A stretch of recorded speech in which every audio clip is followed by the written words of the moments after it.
forfeit for the PWA International title.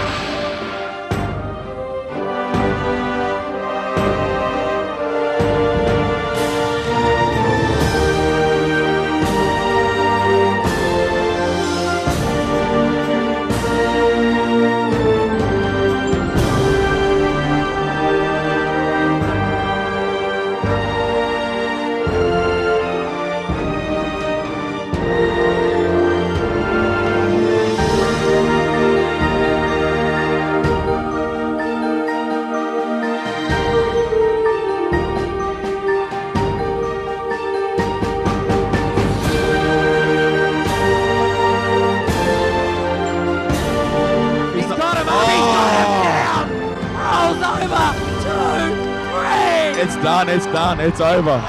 We are entering a new era in PWA Queensland with our new international champ, Esteban Molina.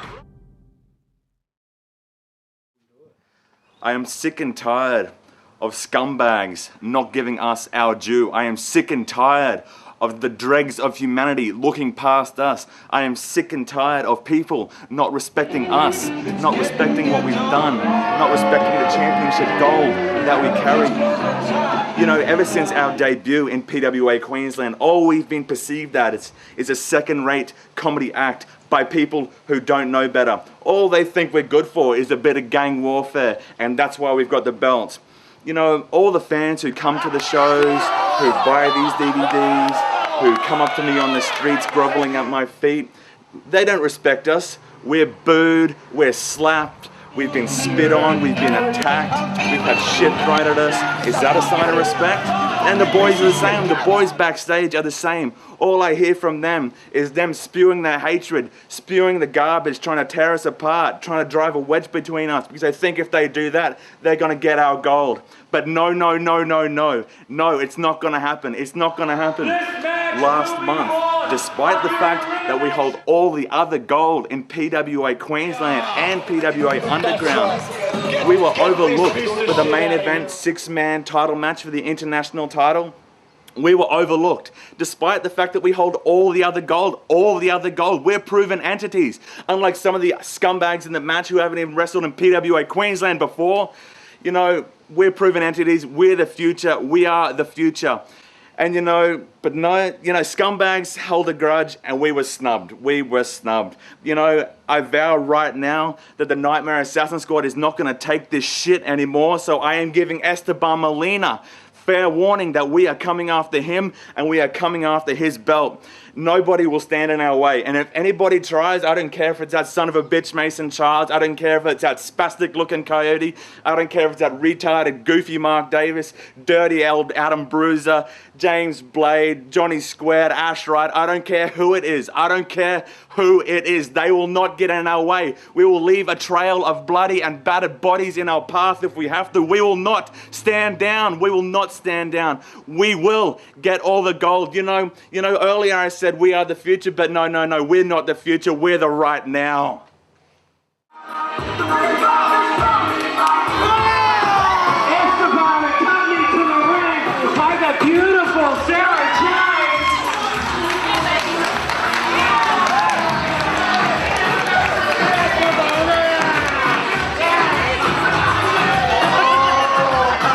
That was not cool. That was not cool. I like you. I don't know.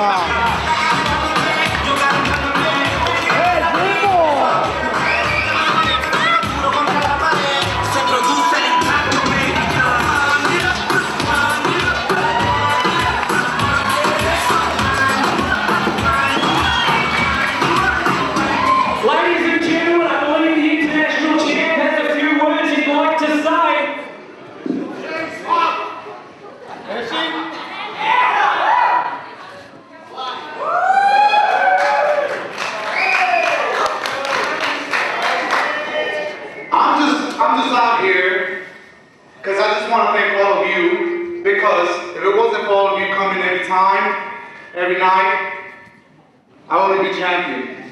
So I just want to thank you all.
me!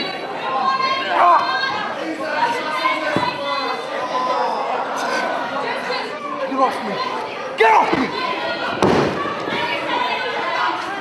Jay hasn't even moved yet.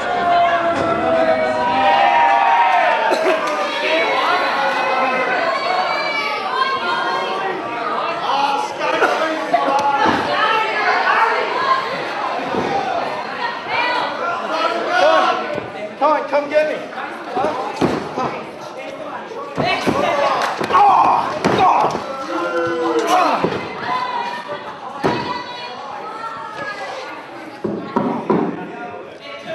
I have the mic, so everyone shut up. Actually, no. Cheer. Come on, cheer.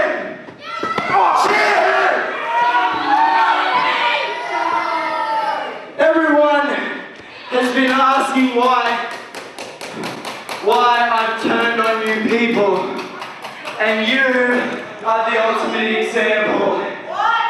This guy cost me my title 10 months ago.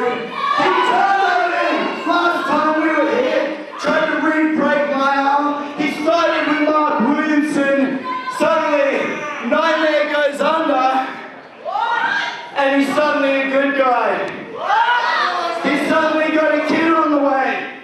He's suddenly not a scumbag. Come on, come on, come on. Look at me, you stumpy little legs. Come on, kick me. Kick me, you pussy. But what you people do, besides cheer this guy, is boo the greatest women's wrestler in this country. The girl that I love with all my heart, and for what reason? Because she's better than you all? Because she has to do what she has to do to win. And in December, I realized that was the way to go. And I tried to do what I had to do to beat Chris Hero. And you all stood there and booed me and swore at me and degraded me.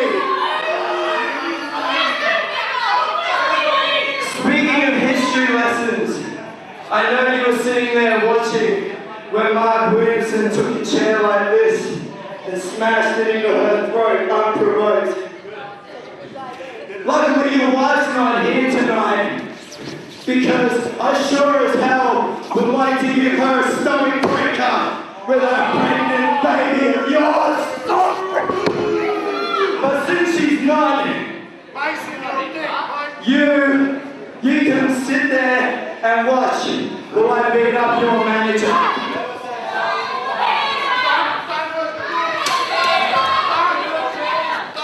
Get off her!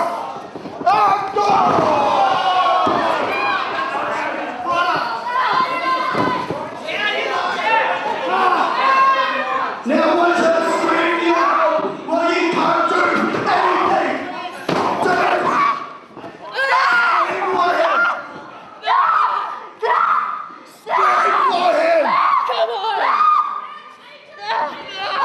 This is just a start. I'll end your career, I'll ruin your life, and I'll take your title, because you're a piece of shit, just like every single piece of shit that picked the come here tonight. Now security, if you two untie him before I get backstage, I'll punch you both right in your fat ugly heads. Now, first match of the evening is a tag team matchup. It will be to determine the new #1 contenders to the PWA tag team title. Ladies and gentlemen, first off, making their way towards ringside. First off, he is the British badass. He makes his way from London, England. He is Johnny Gunn. And his tag team partner is everybody's favorite homeboy. He is Johnny Lukas. And together they are Johnny Squared.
Ladies and gentlemen, from conferring with the referee, as I have mentioned, I am told that the team has been attacked backstage. I don't know exactly what has happened, but I have received word that they have been attacked. I have no idea from where it came, but ladies and gentlemen, the arcades, I believe the referee has instructed me that he is going to do a standing 10 count, I believe. We will call for the bell first. If the wrestlers cannot make it out here before the 10 count, then Johnny Squared will be declared the #1 contenders by forfeit.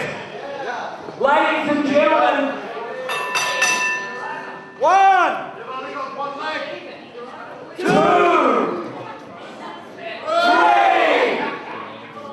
4, 5, 6, 7, 8. Ladies and gentlemen, making their way towards ringside from parts unknown, rumored to be the Tato factory in Japan. Arcade red, arcade yellow, the arcade.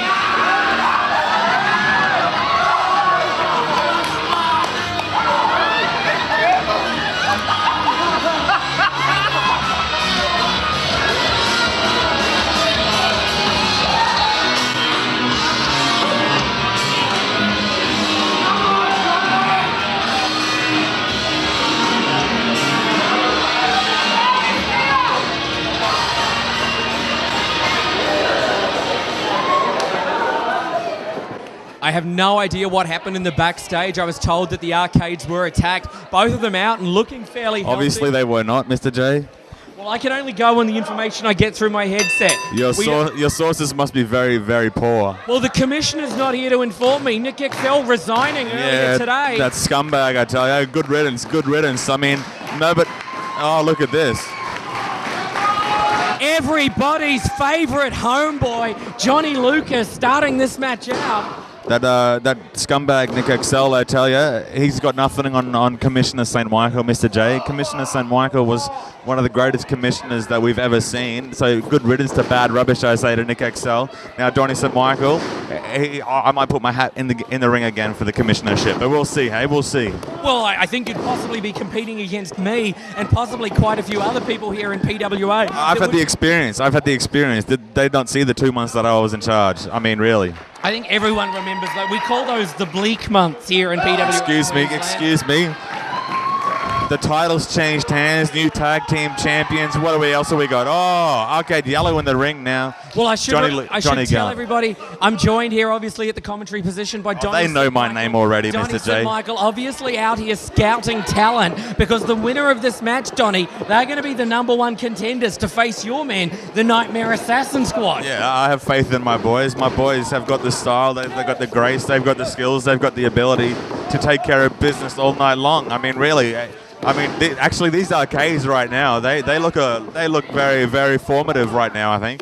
Well, the thing about the arcades is that you're never really sure exactly what you're going to get. It's almost like you buy these guys as blank tapes, and when they come out here, it's like they've learned something new, and you see sometimes different moves, different styles, different techniques, depending when they come out there. It's like they're constantly learning. Look at them both tumble over the top to the outside, though. Johnny Gunn, very nimble, very quick on his feet right there. What's he doing? Is he jumping up the top right now? Is he jumping up the top? He's not. He's going to the outside. No, he's going to the top. You better watch out for these chandeliers. The arcades scatter there. Yeah, the arcade's having a bit of smarts about them, I think. They remind me of my boys, the Nightmare Assassin Squad, with the smarts that they bring to the table as well. I think they'll be too smart for Johnny Squared, I think. Are they reminding you of your boys, the Nightmare Assassin Squad? Because soon it could be your boys being introduced face first to the tables by Johnny Squared. No. It could be that the Nightmare Assassin Squad could be in jeopardy like the arcades are right now at the hands of Johnny Squared. Because you know, Johnny Squared have got mad props. They have got more pop than just about anybody here in PWA Queensland. Oh, well, that's a bit debatable. We used to be tight, Johnny Squared and the Nightmare Assassin Squad, but they, you know, the PWA Nightmare finished up and they kind of turned their back on us. They kind of, I heard them talking bad things about me behind my back and all that type of stuff. And you know, I'm not a fan of them anymore. They think the people I've got the style. They think the people are the ones that they want the cheers from. They don't want the cheers from the people backstage like me. Even though I've been in this business, I'm a star in this business, they don't want me on their side, which is very, very stupid of them. But anyway, RK's Johnny Gunn in the ring right now. Did you even take a breath there? Okay, my vocal abilities are nothing, not your business, Mr. J. Ah, look at that drop kick. Just about floats over with it. That was almost picture perfect. You can say what you like about the look that these arcades bring to the ring, but they are pure wrestling athletes out there. Double arm underhook suplex, beautifully done. You know, Mr. J, Mr. J, you finally said something good, something worth remembering. These arcades are pure athletes out there. You can just see it. Look at this crowd, though. This crowd. Can you hear the fans? I believe they're saying Johnnies. I believe they're chanting for the Johnnies. They'll soon learn. They'll soon learn. It wouldn't surprise me. It really wouldn't surprise me if your guys are just sitting backstage absolutely packing themselves right now that at some point soon they are going to have to step up against Johnny Squared. My boys will be prepared for whoever wins this match. My boys will be prepared for anything. I train them well. I make sure they are prepared for everything. Mr. J, you should know this by now. How many belts do we have? Oh, look at this. Oh, that looks very familiar. That looks very familiar. I can't place where I've seen it before, but it looks very familiar. Dropping down there with the referees down for the count. 2 count only. I've seen that before. Johnny Lukas saying that he's seen. Yeah, he's had the same thought as mine. Johnny Lukas is saying they're not for the referee. That's hard to believe. They're in the suits. How else would they have the suits? Toss over from Arcade Yellow. Somersault leg drop and a body splash. Hooks the leg. 2.5 count. I think Johnny Lucas's claims are very unfounded. How else would they have the arcade suits, Mr. J? Explain that. Anomaly. Irish Anomaly. Handspring elbow there. That again looks very familiar. I think they're taken after somebody I like very much, actually. Is it Street Fighter or Tekken or something? Is that what well, that's their moveset. Their moveset. It's very good. They're obviously watching the right tapes. Picks him up, bounces off the ropes, does red, drops through with a falling drop kick to the face. Things definitely going the way of the arcades right now. They have taken the advantage and it doesn't look like they're going to let it go. They won't let it go. They won't let it go. If I know what they've been watching, they won't let it go. Oh, come on. Johnny Lukas in the ring, unfounded there.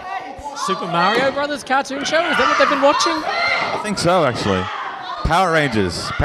Everyone loves the Power Rangers. Perhaps the Machines run in WWF in the 80s. Yes. Remind me a lot of the Machines. Going for the double suplex. Johnny Gunn, is he almost reversing this? Johnny Gunn was fighting it, but they got him over eventually. It looks like Johnny Gunn was trying to perhaps adjust himself to drop them down in a double DDT, maybe even try and take them over in a double suplex himself. I'm watching. You're watching. You're going to pick it up already. Here we go, Arcade Yellow in the ring now with Johnny Gunn. Oh, Arcade Yellow reversal. Catches him, no! Oh. Around, beautiful tornado DDT, and listen to the fans get behind the Johnnies. Johnny Lukas gets the hot tag, pushes Arcade Red out of the ring. Arcade Yellow is down and hurt. Johnny Lukas goes to pick him up, goes for the cover. 2.5 count. Arcade Yellow kicks out. Arcade Red almost back in the ring there. Here we go, Johnny Lukas. This crowd is very much behind Johnny Squared right now. Johnny Squared, so much for the pure hatred that the crowd showed towards them for the last few months, but now they are complete fan favourites, and the crowd are definitely behind Johnny Squared here. The Arcades now have Johnny Gunn in the corner. Well, we've got the British badass, and we've got everybody's favourite homeboy, Johnny Lukas, out there. Not my favourite homeboy. But right now, unfortunately for them, it looks like their chances. Ah, look at that! Look at that! Went to the well that once is quite too amazing. often. Johnny Gunn. He's shown his fortitude right here. They tried it once and got away with it. The Arcades tried it again, and Johnny Lukas drops them down. Just as I was saying, it looked like Johnny Squared's chances for the #1 contendership were going away. But look at Johnny Lukas. He is a fire out there, Donny St. Michael.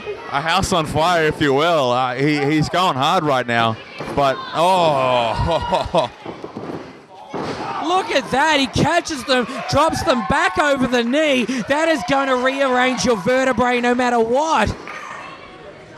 Johnny Lukas showing his worth right now. Showing his worth. Mr. J, I never thought much of Johnny Lukas before this, but he's actually a formidable contender right now. Well, this is for the #1 contendership. Remember that. The winners will be facing the tag champs. I've seen matches before, the tag matches, the tag ladder matches against the Trinity and all that type of stuff. And I mean, he's impressive. But right now, he's just taking care of business all on his own. He's very, very formidable, as I said before. Oh, look at that. Double ankle locks out there. Oh. This is a new move that I've not seen from the Arcades. Not from the Arcades. So one of my boys loves the ankle locks. So obviously the Arcades are fans of the Nightmare Assassin Squad. I don't know, Arcades maybe even getting tips from the Nightmare Assassin No, I don't know about that. on how to combat Obviously these guys. watching them very closely though. Oh, wait. They're taking the masks off. They've unmasked. Is that D-Star and AJ? No, Istria? what? Oh my God, how can that happen? I don't believe it. I didn't know that. They're doing things on their own time. Oh my God, I don't believe it. It's amazing. AJ Istria, how did that happen? How did that happen, Mr. J? Going for the DDT.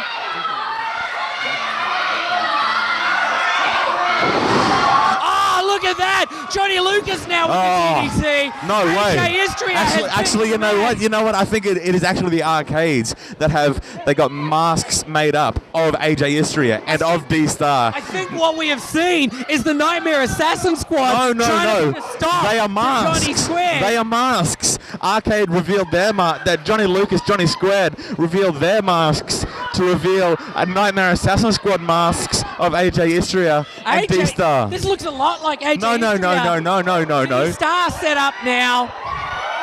Drops down. Forget about the #1 contenders.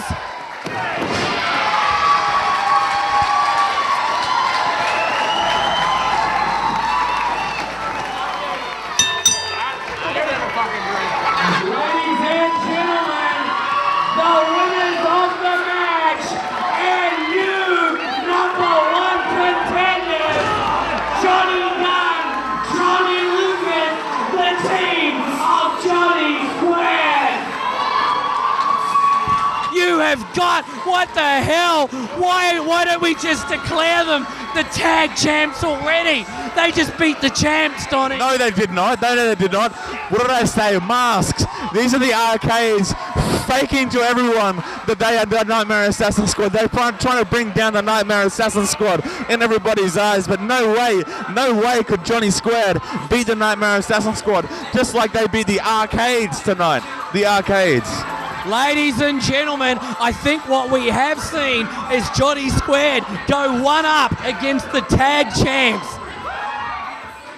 First up, making his way towards ringside from Bean Lee, he weighs in tonight at 100 kilos. Ladies and gentlemen, this is Mark Davis.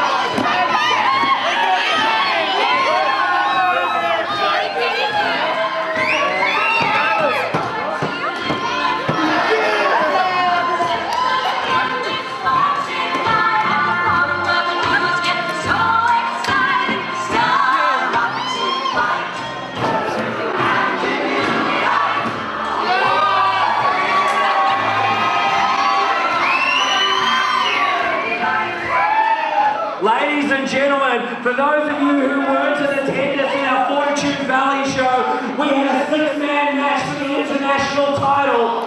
2 men were eliminated. Those 2 men now blame each other for their elimination. One of those people, the former Queensland champion Mark Davis. The other man is his opponent here tonight. This will be the first of 3 matches they will be having to determine just who is the better man. Ladies and gentlemen, his opponent, he's come all the way back to Queensland and once again is living in power. Ladies and gentlemen, this is Riot.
Well, we're about to get this one underway. 2 of your favourites, Donny St. Michael. Oh, I love him. Ash I love Riot him. and Mark Davis about to go one-on-one.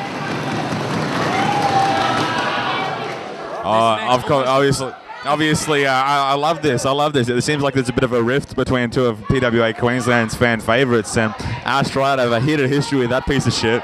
And Mark Davis, I'm not a fan of him either. I believe Seoul won the title. Mark Davis was the champ, and then Seoul was the champ. What does that say? What does that say? Well, after the 6-man elimination match on January the 17th, both men blamed each other for being eliminated from the match. As one of his last official acts, Commissioner Nick Excel decided to give these 2 a best-of-3 series, with the winner to receive a shot for the PWA International title. This match will be vital for both of these men. Both men started in wrestling about the same time. Both travelled overseas. Both have competed all over the country. This is a big match for both men and could put them into that next bracket and the lead-up for what is going to be one of the biggest shows in Australian wrestling. And you know I'm talking about Rise of the Warriors. I know what you're talking about, Mr. J, and thank you very much for that brief synopsis of the history of this heated confrontation, because really, I don't really care about these 2, but I know from experience, Ash Riot and the Seoul Best of 5 series, they had a very, very heated, I got personally involved in that actually, and there was a very, very heated feud right there. And Mark Davis, he's been one of the premier PWA Queensland. You know, the fans love to cheer him. He's gone toe to toe with Chris Hero and almost came out on top. He's got what it takes. But you know, I don't like either one of these guys. They have got nothing on the Nightmare Assassin squad. If they come up against, you know, Seoul, Istria, D-Star, or Revolution, Rick Sterling, they got nothing on them. But you know, right here, right now, I love seeing these 2 PWA Queensland people fight it out. And this crowd, I think it's pretty divided actually. I heard a Davis chant before, I heard a Riot chant before. How are we going, Mr. J? I didn't hear a lot of Nightmare Assassin squad chants or Donny St. Michael we haven't been out there yet, have we? We haven't been out there yet, have we? Wait for it. The first match? No.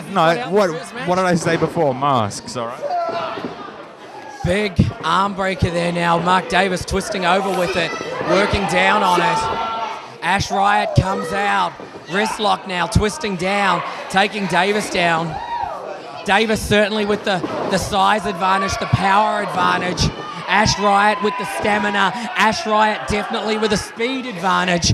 Both of these things going to be cancelling out. Both men with about the same level of experience. If anything, I'd give perhaps a slight level of experience to Ash Riot. Davis, though, a former Queensland champion. He's a man who's held the gold, who's tasted victory. Both of these guys, they've got a lot to prove in this first match. They do indeed. Oh, look at this right now. Look. Oh. Takes them over, comes up, ducks under, throwing down, dives over. And listen to the fans get behind it. Listen to the fans get behind this classic wrestling styling. That is exactly right. These fans love these guys, and you know, these fans are all dog-bludging scumbags. So, you know, I don't want them cheering for me. So I'm glad they're cheering for these two wankers. These guys don't need to do any wrist clutch exploder suplexes or 10,000 death burning soul attacks. They can go out there and do arm bars, arm breakers, and classic wrestling. What's your mouth, Mr. J? What's your mouth?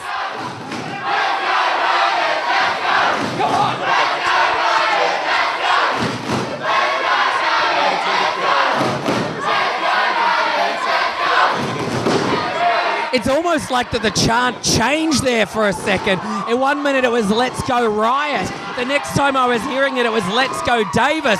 Did you see that bridge? But Riot rolls over with it. Davis goes behind now, locking in a submission, or trying to.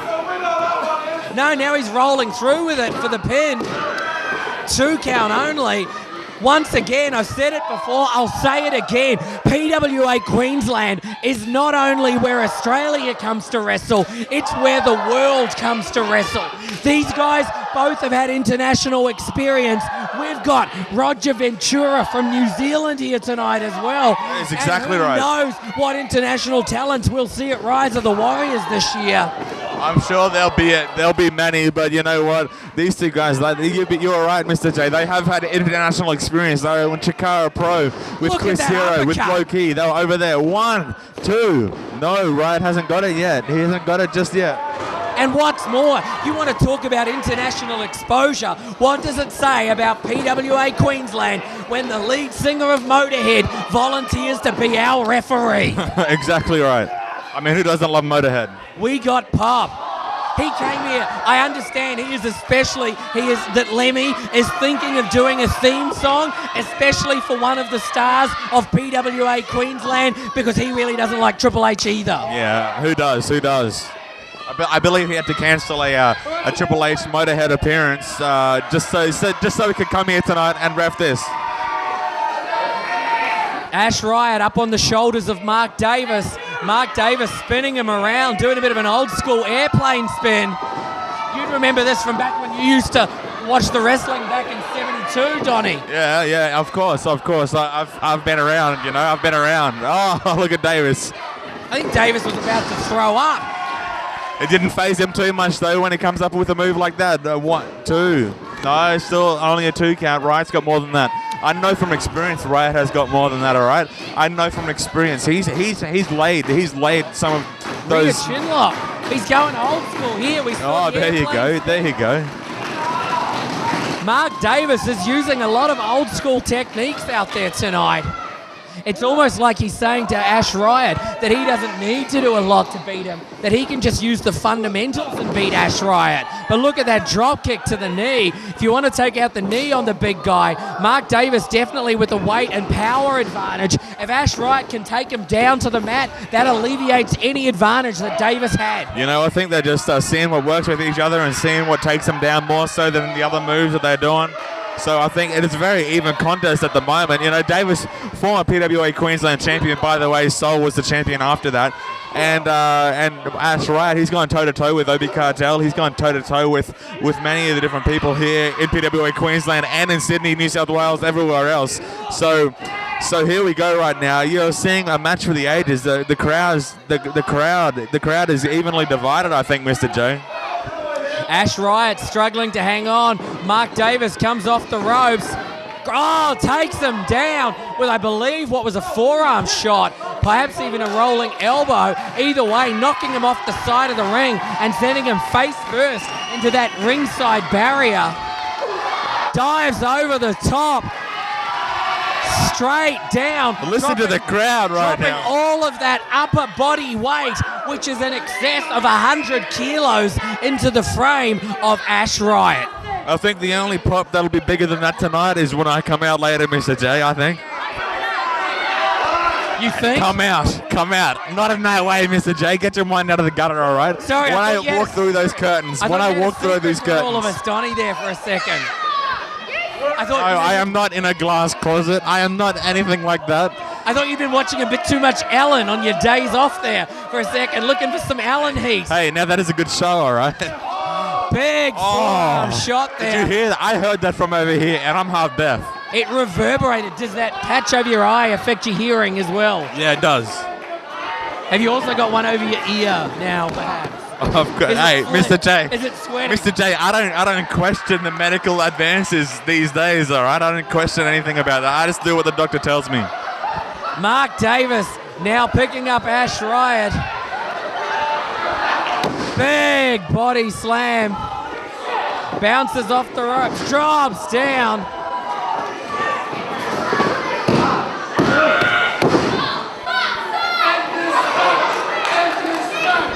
And there we go, Lemming staying at a 2 count. Davis, I don't know, I can't see his face, but I think he's a bit frustrated right now. I think he's getting a bit agitated with the resilience of young Riot. Well, it is certainly hot. It is certainly hot in here in Logan's Diggers, and these guys have already been out there for a good 5 or 10 minutes of solid action. Both men are definitely feeling it out there right now, Donnie.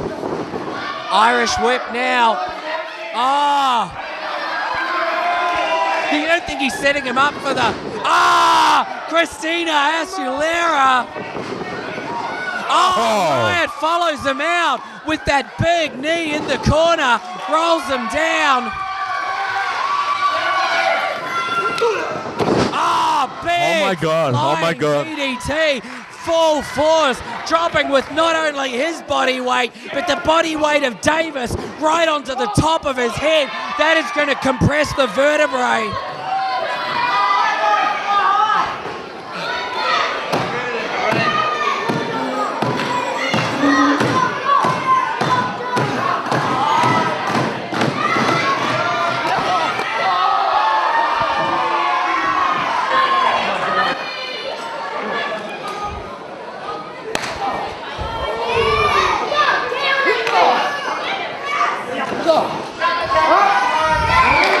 Ladies and gentlemen, we're sorry, we've got things going on in the crowd here now. I'm sorry for my silence here during this matchup.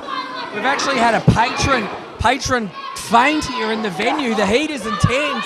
The excitement is intense. Certainly, ladies and gentlemen, I'm sorry to have gone quiet here during this match. It is certainly taking nothing away from the match. Look at that superplex now. Mark Davis and Ash Riot both down in the center of the ring, and both are definitely hurt.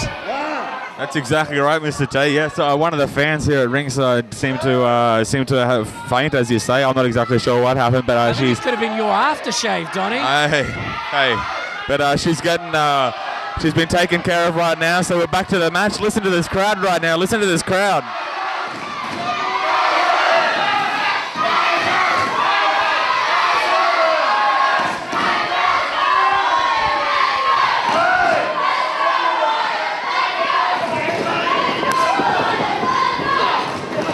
Ducks under, grabs him, goes through, drops under. Big lariat, just about turns Riot inside out. Oh my God. Did he kick out of that? He did not kick it out. You know, Mr. J is just watching this match right now. For the past 2 years, PWA Queensland have been around. You know, I saw Riot firsthand, up close, for the first year of PWA Queensland. And right now, oh my God, I cannot believe how much he has improved, how much, you know. Rolls him up. Referee slides in, 2 count only once again. Ducks under the clothesline, grabs him, drops him down, faced first. Ash Riot needs to make the cover. Ash Riot, I think he's going up the top right now. Mark Davis is tired. Ash Riot needs to follow up. I think he's going up top, Donnie. I think he is going up top. Look at him right now. Ash Riot is up on the top, dives down with a frog splash. 1, 2, 3. Ladies and gentlemen, what a match. Ladies and gentlemen, the winner of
we go, right here. Mr. J has just had to step out for 1 single second. Sorrow and Josh Haze right now.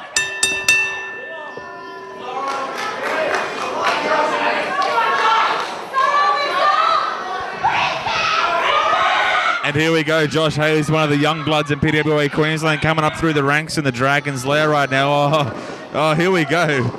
Yes, Josh Haze, a new rookie here, if you will. He's made a few appearances for PWA Queensland before, but Sara, he's a veteran. He's been around for years. Josh Haze has got his work cut out for him tonight, but in the opening moments here, Josh Haze he's being a bit impressive actually. I'm quite impressed with. Oh, look at this! Oh. 1, 2. And only a 2 count right there. What's Josh Haze? Josh Haze, he's got the upper hand in these opening few minutes. This is quite amazing. I'm very, very amazed with how Josh. Oh, beautiful, beautiful standing drop kick right there. Oh, that could be it. Sorry, snapped a little bit there, I think. Look at him. Look at the look on his face over there. He's just death staring the crowd over that side. Oh, that crowd over that sign over there. Sorrow is a princess. I'm sure that's not going down well with young Sorrow here. Now Sorrow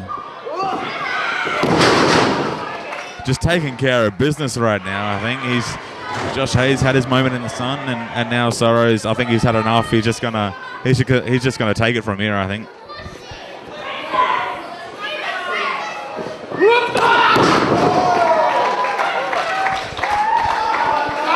Oh my God! If this is if Phoenix has this in store for him at some stage with the Sorrow Phoenix feud, this Phoenix he's got no hope. I tell you, he's got no hope. You know.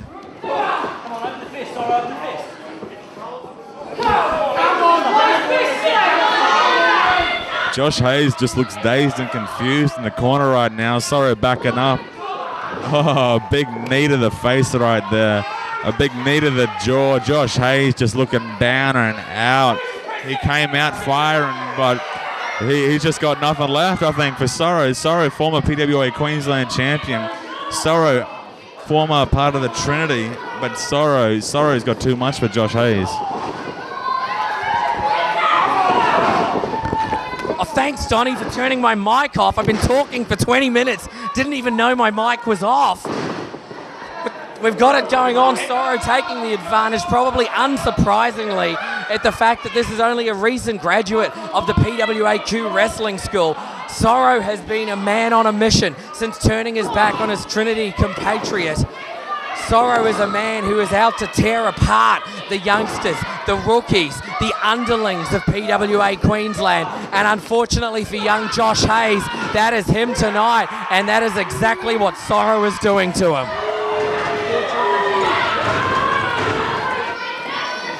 And I think that sign in the audience that we saw earlier, Sorrow is a princess, I think that's just agitated him. Look at Sorrow just pick him up and slam him down to the mat. I think Sorrow could finish him anytime he wants, and I think he's decided that time is right now. Ladies and gentlemen, the winner of the match, Sorrow.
It's my time to talk. Shut up.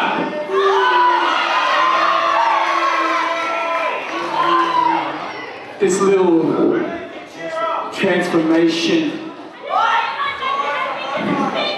is every single one of your fault.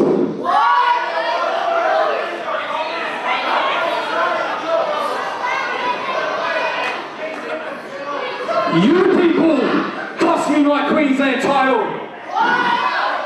You people cost the Trinity. And just keep cheering for Phoenix. That's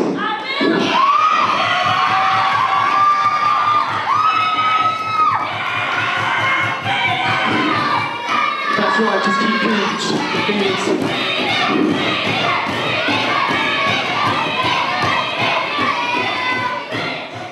Like I said, cheer for Phoenix, and you'll find out you cost him just the same!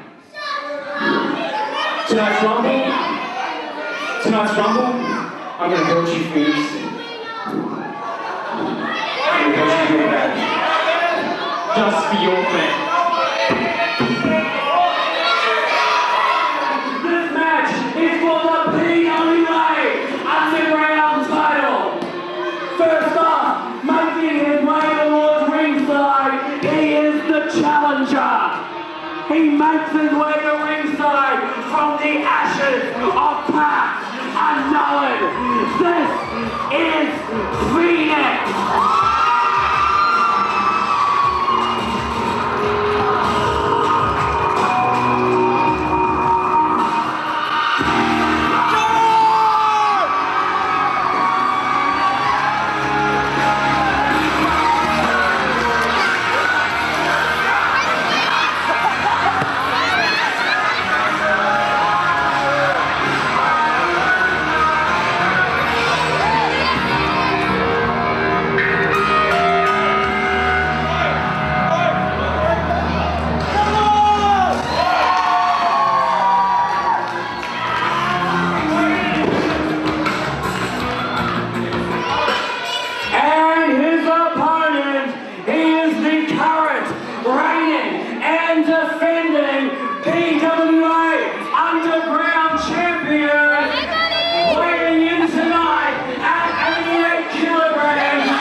Right here, right now, underground.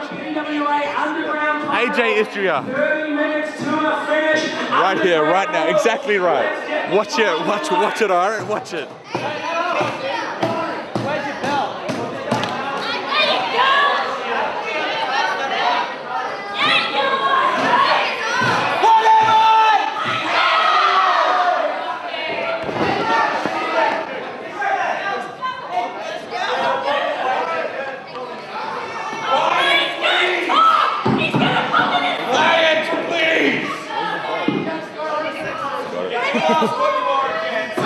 Queensland fans. What am I? I'm not. I am the ultimate athlete, AJ Istria.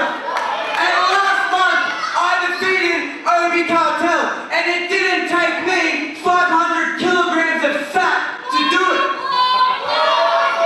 Therefore, making me the only real wrestler to beat Obi Cartel. You wait your turn. There is a reason why my belt isn't out here tonight. That's because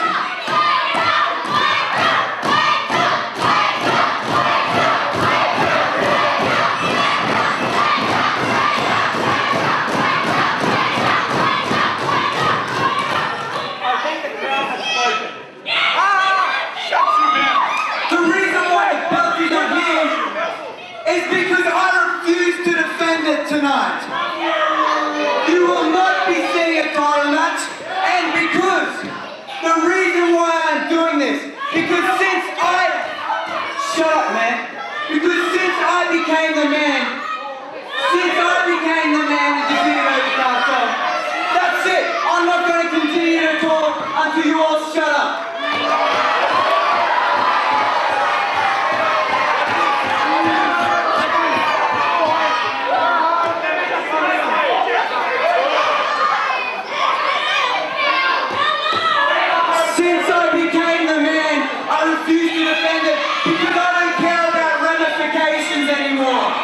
I'm in this for me and me alone and my crew. Maybe, just maybe if you beat me tonight, you will receive a title match in future. But you have to prove yourself by defeating the new man of PWAQ Queensland. And since this is an underground show, I'm allowed a few friends at ringside. So ladies and gentlemen, meet some of my entourage.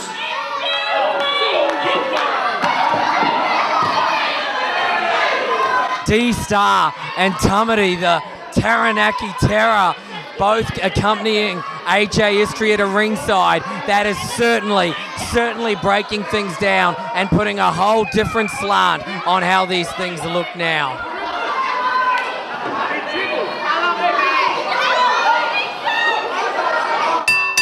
The bell is rung and this one is about to get underway. It is supposed to be one-on-one. Phoenix versus Istria for the underground title. Istria has refused to put the title on the line and to just even the odds a little, shall we say. As well as having Donnie St. Michael at ringside, he's brought out the entourage as Tamari and D-Star are both out here. Irish whip. Phoenix ducks under, AJ over the top. Phoenix with a leapfrog and a big drop kick catches AJ Istria right on the point of the jaw. Big shot, another shot to the side of the head. Pulls him up, setting him up for a suplex perhaps, takes him over with it, drops him straight down, rolls through now, going for another one. No, rolls under with the arm, grabs the leg, drops him back. Side Russian. Drops now, coming back behind there. It's all good. He's the champ. He's the champ. champion. Come on. Ah, look at that kick. He's the champ. Sends him flying back, follows it up with that forearm. Irish whip reversed, Phoenix in. Istria sets him up, runs through, knee to the top turnbuckle, tumbles to the outside in front of the ringside fans. And what a hot crowd we have here tonight at Logan Central. Dive over the top. Istria smartly moves out of the way, ducks under a clothesline, then comes back with a big back leg kick that drops Istria down to the ground. I've got to figure that the bar can't be doing a great trade tonight because none of these fans want to leave their seats and miss a minute of this action. Head into the table. AJ Istria is being introduced around the ringside fans.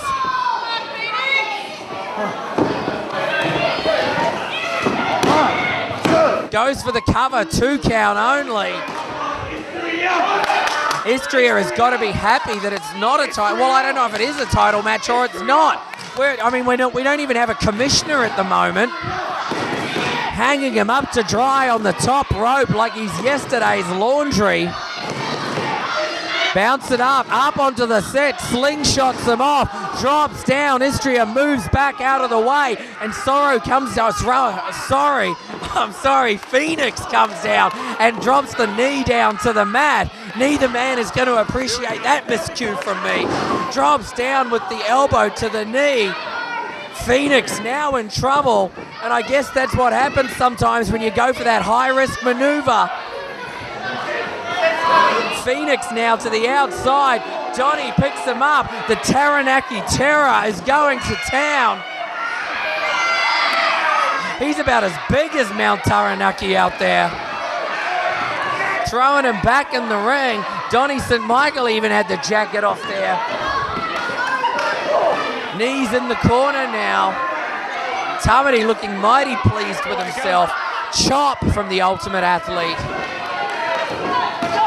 drop kick on that leg that's hung up over the ropes from the Ultimate Athlete.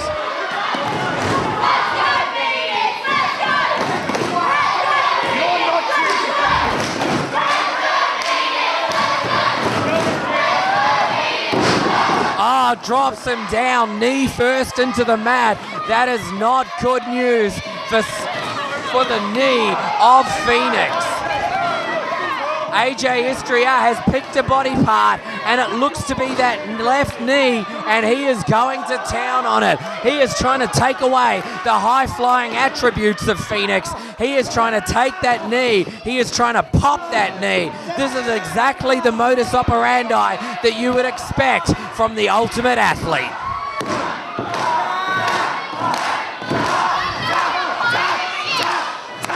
The fans are, I think, trying to will Phoenix to roll over, and he has reversed that figure four. He has got it hooked in. There are no rope breaks. I think what Tamati is trying to do is just get his man out of the ring. Unfortunately for AJ Istria, he couldn't make it to the ropes and make the break. This match contested under underground rules. Phoenix bounces off the ropes, double trip from Donnie St. Michael and Entourage member D-Star. Slingshot leg drop, turns it round in midair, drops it down on the back of Phoenix, but still only a 2 count. AJ Istria definitely got things going his way. Phoenix has been on the brink of becoming a top star in PWA Queensland for some time, and this win could be the big win, that moment that he has been waiting for. A title and even beating the champ could set him into that next level of competition here in PWA Queensland, PWA Underground. AJ Istria, though, locking in that ankle lock. You've got to remember there are no rope breaks, so the only way that Phoenix can break this is if he can strength out of it, and I don't think he has that sort of strength left. He's fighting it, though. You've got to give him credit. He is fighting it. He is a brave man. Look at him pulling himself back up to his feet and throwing himself out of the ring and pulling AJ Istria with him just to get out of that move. The Entourage are in, but they are being taken out by Phoenix. Referee with his back turned. He is not seeing any of this. Referee out checking AJ Istria while the Entourage go to town.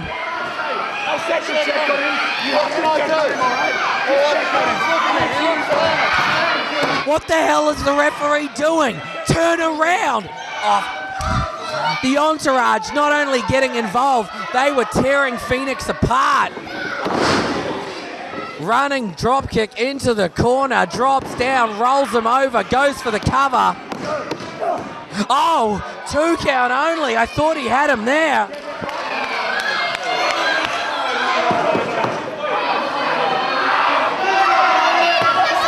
After all the work the Entourage did, I thought AJ Istria had him. Big shoulder block. There's another one. Irish whip again. Up and over, catches them, hooks the legs, rolls through. No, Istria rolls through, grabs the leg once again into the ankle lock. Phoenix will have to tap. Phoenix is going to have to tap. He can, if he is, Phoenix is in, I believe, in the Rumble tonight. He has to compete again. Again he rolls through, dropping Istria face first, and this is not the first time that AJ Istria's head has hit somebody's buckle, I'd wager. Run through with a big forearm into the corner. Phoenix grabs him, bulldogs him down, doesn't get all of it, got enough of it though to drop Istria down. Phoenix is hurting. Phoenix is hurting bad. He has to get this match finished. Back kick that has got to have done more damage to his own leg. Phoenix now picking him up, taking him over, T-boning him over, dropping him down.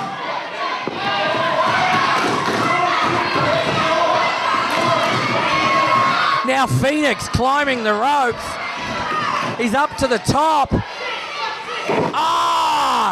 Swanton bomb, and he got all of it. 2 3/4. I thought he might have had him, and what could have been the comeback of the century, or at least certainly the comeback of the show thus far. He landed that swanton flat into the chest, driving the air, driving the breath, driving the life out of AJ Istria. And now he's going back up top again. Oh, come on. And how does Donny St. Michael have the audacity to say that his men have nothing to do, that they never cheat in the matches, that it is all won by pure skill and competitive drive? That's certainly not what I'm seeing tonight. AJ Istria jumping over with those big forearm blows to the back of the head of Phoenix. Phoenix launched or sitting precariously on that top rope, following through with a couple of shots of his own to the face of AJ Istria. Now AJ Istria's on top. Don't know what he's setting him up for. He's up there now, going for it. No, he's caught. AJ Istria has caught him, and he has the ankle lock held on him upside down. Phoenix has nowhere to go. Phoenix has absolutely nowhere to go.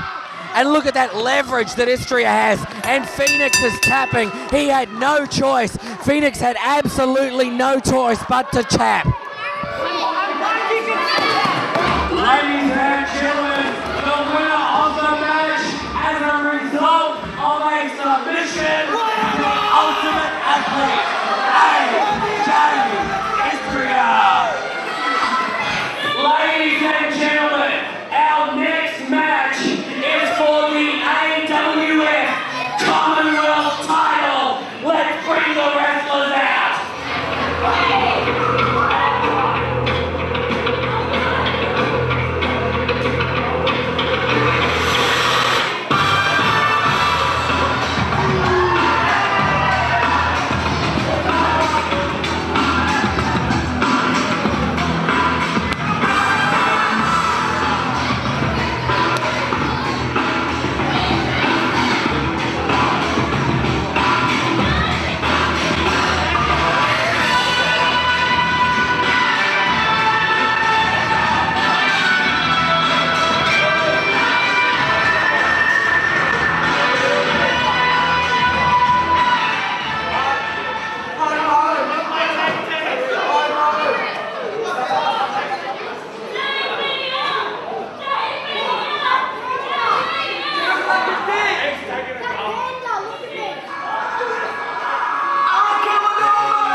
Ladies and gentlemen, this match is for the AIWF Commonwealth title. It will be fought one fall to a finish with a 60-minute time limit. First off, to my right, the challenger. He makes his way from the fighting suburbs of Carina Heights. He weighs in tonight at 90 kilograms. He is a former PWA international champion. He is the Dynasty Mason Child.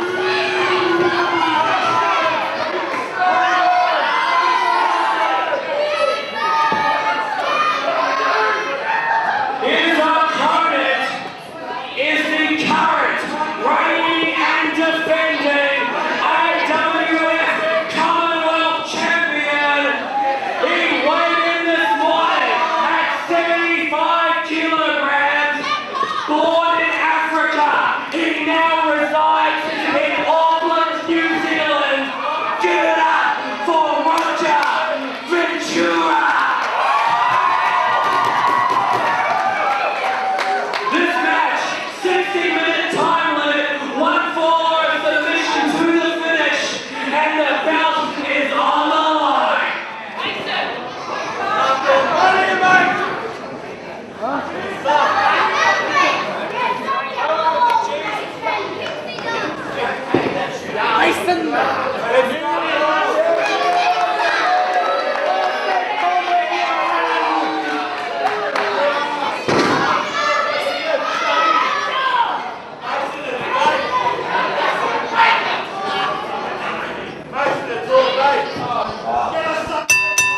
And this one is about to get underway. The AWF Commonwealth title being defended here in PWA Queensland. You want to talk about a night of firsts. On top of that, Mason Childs rechristening himself as the Dynasty of Queensland Wrestling.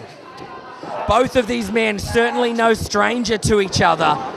The first time these two met, Mason defeated Ventura for the New Zealand heavyweight title. For the second time, Ventura scored his revenge on Auckland soil in January 2006. It has been a long time. A lot of ground has been travelled, a lot of matches wrestled. These two men come in possibly at the point, at the moment, at the peaks of their professional careers to step into a PWA Queensland ring and contest the AWF Commonwealth title. You're not going to introduce me? I'm joined back at ringside by Donnie St. Michael. Thank you very much. What the hell was with the entourage in that match, Donnie? No, I don't know what you're talking about. It was very fair and very clear and very concise and everything. Now look at Mason Childs, Roger Ventura. He actually, last time he was out here at Rise of the Warriors, he went against one of my boys. And so he was a very formidable contender. And now Mason Childs, Roger Ventura, AWF champion. So it'll be a very interesting match. And for those people, of course, that might be watching us on DVD right now, Donnie, if you haven't bought Rise of the Warriors on DVD, either one or two, be sure to check them out for two of the best shows in the history of Australian wrestling. Without question, that's the infamous show where Mason Childs snapped his arm in two from a Chris Hero powerbomb. Oh, look at this right now. Rolls them up, 2 count only. And you want to talk about Rise of the Warriors, we've got another one coming up. I've already heard we've got talent international, we've got talent local, we've got talent national, we've got talent from across the pond, we've got talent from across the world, all wanting to be a part of it. I can only imagine what the new commish, whoever he might be, is going to bring to the plate for what will be his first, or her first, Rise of the Warriors. That's exactly right, Mr. J. Rise of the Warriors 3.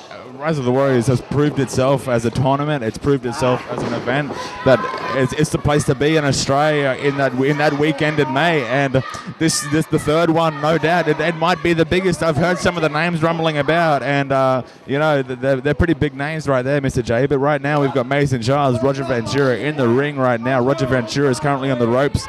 Mason Childs not letting go though. And this match, of course, is not under underground rules. There are rope breaks. Exactly right, exactly right. And I can confirm the rumours are true, Donnie St. Michael. I will be in attendance at Rise of the Warriors. I can confirm that now. Yeah, I was just wondering about that, actually. I was speculating about that because, you know, Mr. J, you're a very important person, obviously. I mean, the crowd might not want to show up if you're not there, so I understand.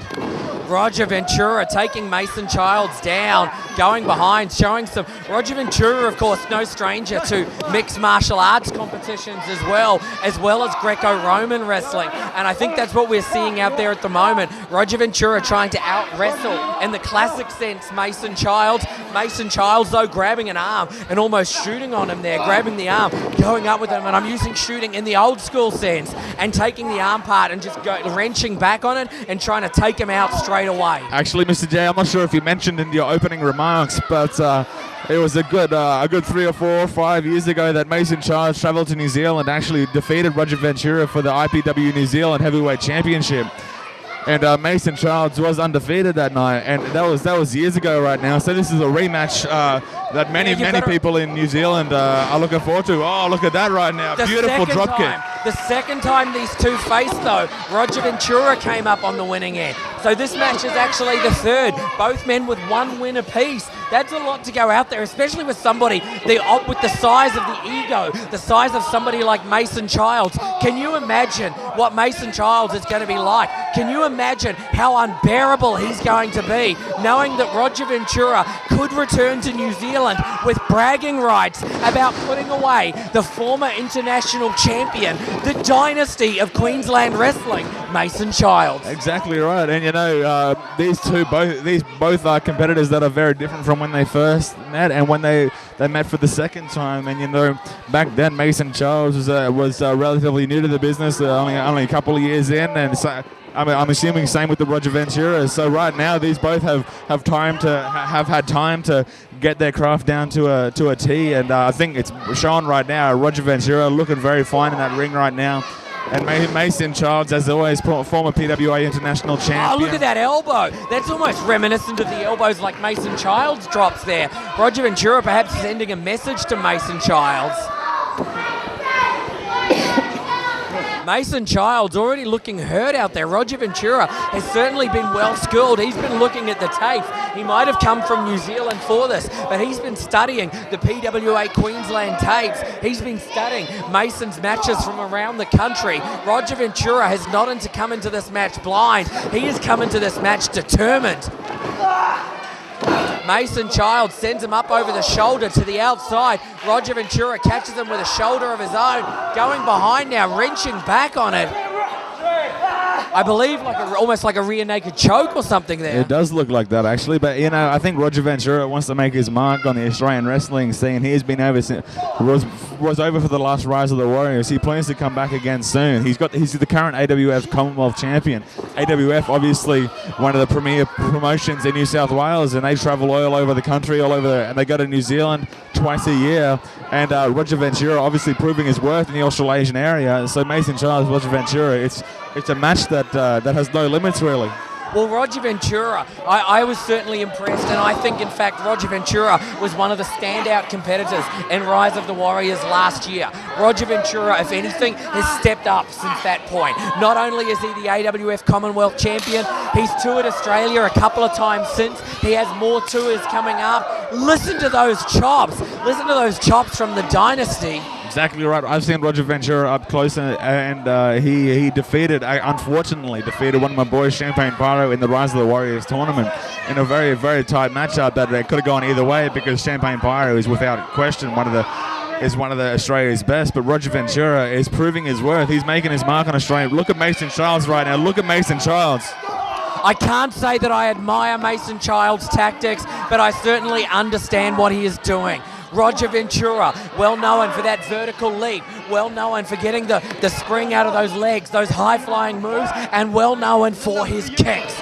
Mason Childs, by doing these underhanded, these low tactics, will go out of the way to take those moves away That's from exactly Roger right. Ventura. It does look like that Mason Childs is targeting the knees and the legs right now to take that advantage that Roger Ventura may have away from him. And so Mason Childs right here just dastardly in his tactics against the ring posts and everything.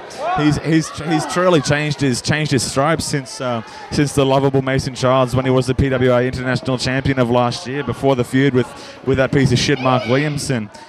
But Mason Childs, oh, what's this right now? You've still got some pretty major heat with Mark Williamson. He hasn't even been here in months, and you're still continuing to badmouth him.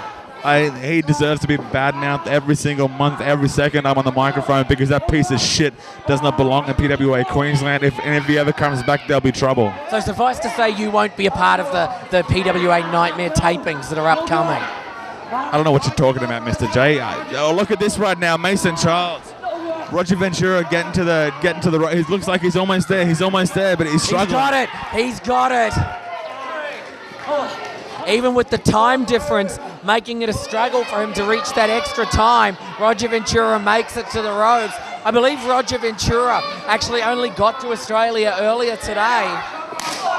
He arrived in the arena, though, about 3 hours or so before showtime, just to familiarise himself with the venue, to get himself used to it all. And I think that is possibly beginning to paid off for him. But unfortunately, the underhandeds, the dastardly tactics, the devious tactics of the dynasty, Mason Childs, coming to play here as Mason Childs still works on the knees, the ankles, and the legs of Roger Exactly Ventura. right. Mason Childs going back to that same move, taking care of those legs right there. You got to remember that Mason Childs has smashed those knees into both ring posts tonight, and now he's still working on it. Wrenching down on it. Again, Roger Ventura is trying to make it to the ropes, crawling over there to make it. He made it on the other side, and he's made it once again, and Mason Childs is not a happy man. Mason Childs is definitely peeved out there.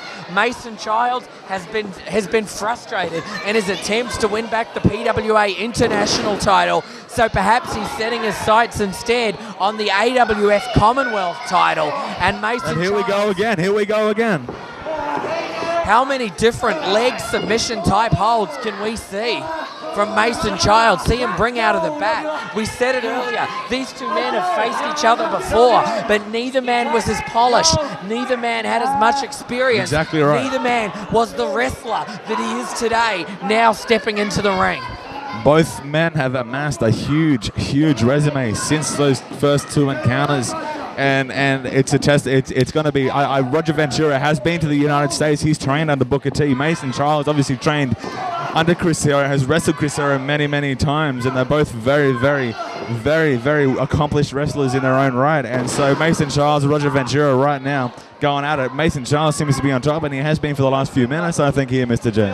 My close personal friend Booker T, he doesn't mess about. He certainly knows about his training, and I think we're seeing some of the fine-tuning that has not only happened at the hands of his teachers, it has happened at the hands of every wrestler that Roger Ventura has faced. He is definitely a student of the game, but the same can be said for the dynasty of Queensland wrestling. Mason Childs, both of these men spend so much time viewing tapes when they're not going out of their way to compete all around their countries, all around the world. Oh, is he going for it, Mr. J, the Millennium Driver? Is he going for it? Is he going to hit it? Is he going to hit it? Set him up for it.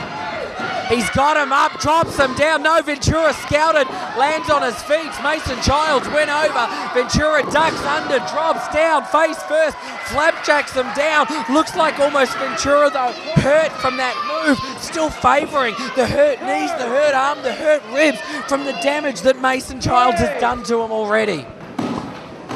Now they're both down. Now it's a standing 10 count right here. Mason Childs down. Roger Ventura stirring a little bit. You want to talk about value for money? What about PWA Queensland? We're almost 2 hours in. We're not even at half time yet. Well, Mr. J, that is value for money right there, I tell you. I mean, you got your whole fix of the Nightmare Assassin squad, and that should be value for money. Just that alone. All I can say, Donnie, is I'm glad I'm paid by the hour. You didn't get that deal? Hey, I got the very best deal. I've made thousands of dollars all the time, Mr. J. Although this world financial crisis has made a bit of a dent, but look at that, a flaw. Just a slap in the face there. That was just an open-handed slap across the face of Roger Ventura. And this is not a man that you want to make angry. This is not a man that you want to piss off. Mason Childs now perhaps signalling for the, I think he was going there, he was going there for the iron bar forearm. That's exactly right. The steel plate. Oh.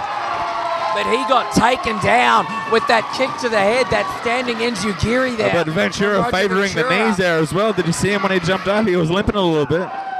Takes him over. Looks like he powered through it right there. Oh, there he goes. There he goes again. The work that Mason Childs had done earlier on Roger Ventura's knees, it's taken his toll. Going up top. He's going up top. He's obviously fairly sure that his knee is good enough for that. He's on the top rope. Look at that leg drop off the top. Donny St. Michael, what a maneuver. But look at him. He was favouring the leg right there. Oh. Was that tree? Mason kicked out, and you got to wonder if that top rope leg drop was worth it, because really, you saw the pain in Roger Ventura's eyes after the leg drop. You could see him grabbing back at the knee, and it could have inflicted more pain on Roger Ventura because of the pain that his knees have already been put through. That is worth it. Takes him over with that back suplex. Mason is down. You can tell Mason is struggling there. He's coughing up air from his lungs there. He might have seen him drop to his... He's going to the top once more. Once again, what's he going to go for this time? Once again, favouring the knee, holding it in place. Senton perhaps. That is one of his signature moves. Mason Childs knew it was coming, scouted it, moved out of the way. Mason setting him up for the Millennium Driver. Got him up on the shoulders. Millennium Driver. He hits it this time. Mason has just got to roll him over, and we could see a new AWF Commonwealth champ. 2 count only. But has he got him in the Dragon necklock? I believe he does right now, Mr. J. Ventura will have to get to the ropes. I don't think he has the leg strength to power out of it. He's done. Ventura trying to get the fans behind him. You saw when he came out here, proud of his New Zealand heritage. The fans weren't sure what to make of him, but listen to how he has won over this Logan crowd.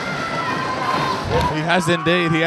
These scumbags in Logan, they are. I think they're from all over the world. Actually, you look at one of them and you can see. I don't know how to say it very politely, Mr. J. So I might stop there. So Mr. J, Mason Childs back on top again. Mason Childs head between the legs, setting him up for a power bomb, perhaps. Mason Childs, no, setting him up on the shoulders now. Looks like he's going to drop him back. The razor's edge, the outsider's edge. Oh, no.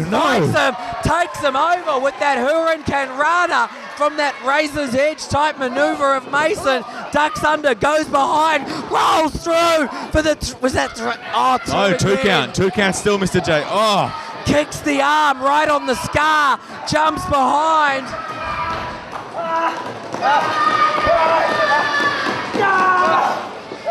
Is this the tap, nap, or snap? He's on the back, got it wrenched in. That sleeper type maneuver, I believe that was taught to him personally by New Zealand wrestling legend Steve Rickard. Oh my God, Mr. J! If he teaches you something, then you know it's lethal. Mason Childs is tapping out. Mason Childs is tapping out. Roger Ventura has won the match and retained his title. Ladies and gentlemen, the winner of the match as a result of elimination and still AWF Commonwealth Champion, Roger Ventura.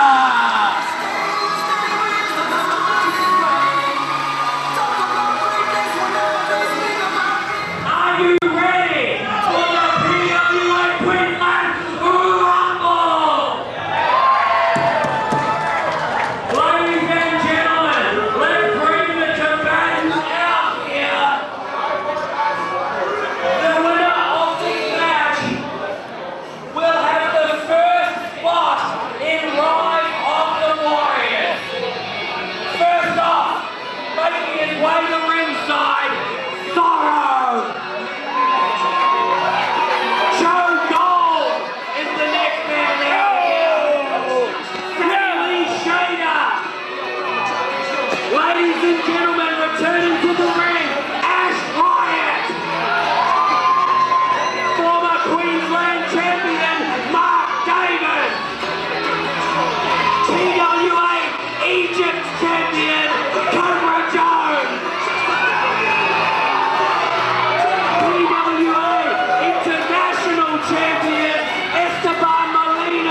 this rumble is underway. This is going to be a hard one to call.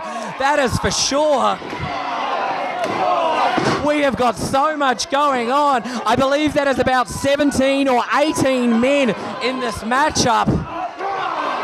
Jack Haggard making his return to the ring. Cobra Jones recently winning the PWA Egypt title. We're also seeing Mark Davis, the former Queensland champ.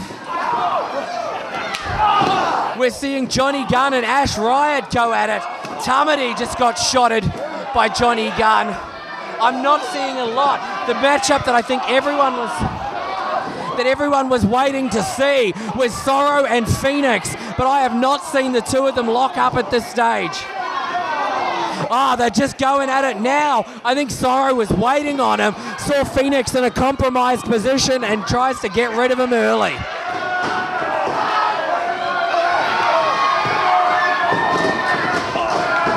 There is just so much going on in this ring. It is so loud in here. It is a crazy, crazy night for PWA Queensland. Is that Sammy Lee Shader out? Sammy Lee Shader went over the top. He's hanging on. Both men are trying to stomp him out, but he's come back in. AJ Istria celebrating something. I guess he possibly eliminated somebody. Yeah, Josh Haze is out.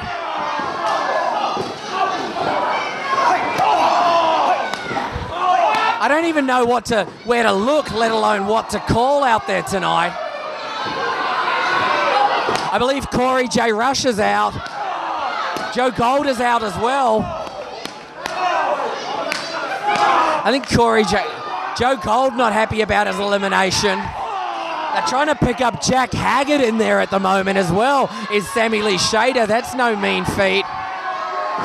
Phoenix and the big man Haggard have dropped out. Sammy Lee Shader.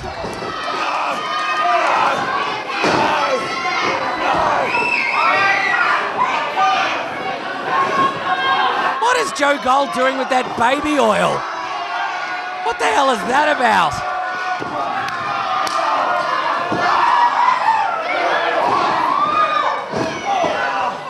Jack Haggard and Ash Riot both down in the corner, and that is not a good look for either man. And look at Roger Ventura just stepping on them.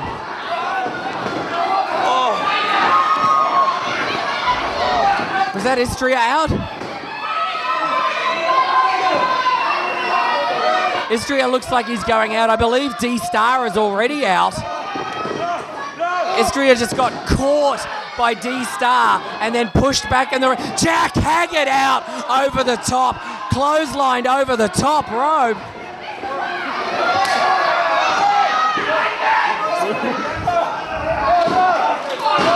Looks like Johnny Gunn could be going out. Johnny Lukas ducks under a clothesline. Tamati and Istria both almost going out. No, Tamati is out. AJ Istria is out. The number one contenders to the tag titles are staking their claim on the gold. Mark Davis just eliminated Johnny Lukas. Everybody's favorite homeboy is out. Mark Davis tried to eliminate Phoenix. Phoenix hung on and came back.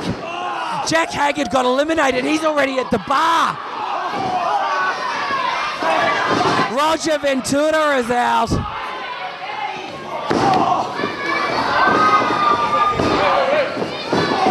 We're left Mark Davis, Johnny Gunn, Esteban Molina. No, Johnny Gunn is already out. Cobra Jones, Phoenix, and Sorrow. Ash Riot is out. Ash Riot eliminated by Mark Davis. That's not going to help the animosity between these two. Jack Haggard with a bit of a pre-match ritual there himself. Cobra Jones hangs on. He's coiling like a snake over those ropes.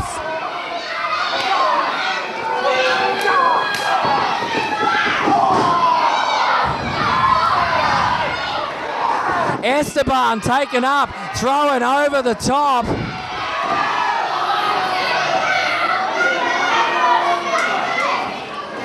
Phoenix is now being brought over by Cobra.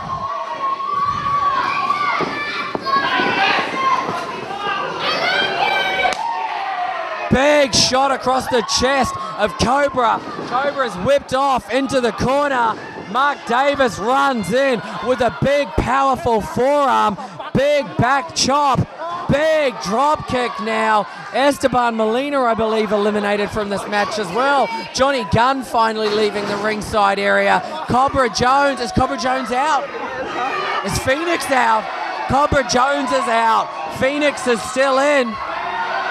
Is Mark Davis out? Mark Davis is out. Oh my God! That just leaves Sorrow and Phoenix. Sorrow thinks he's got it won. Sorrow doesn't know Phoenix is still in there. He's in for a big surprise.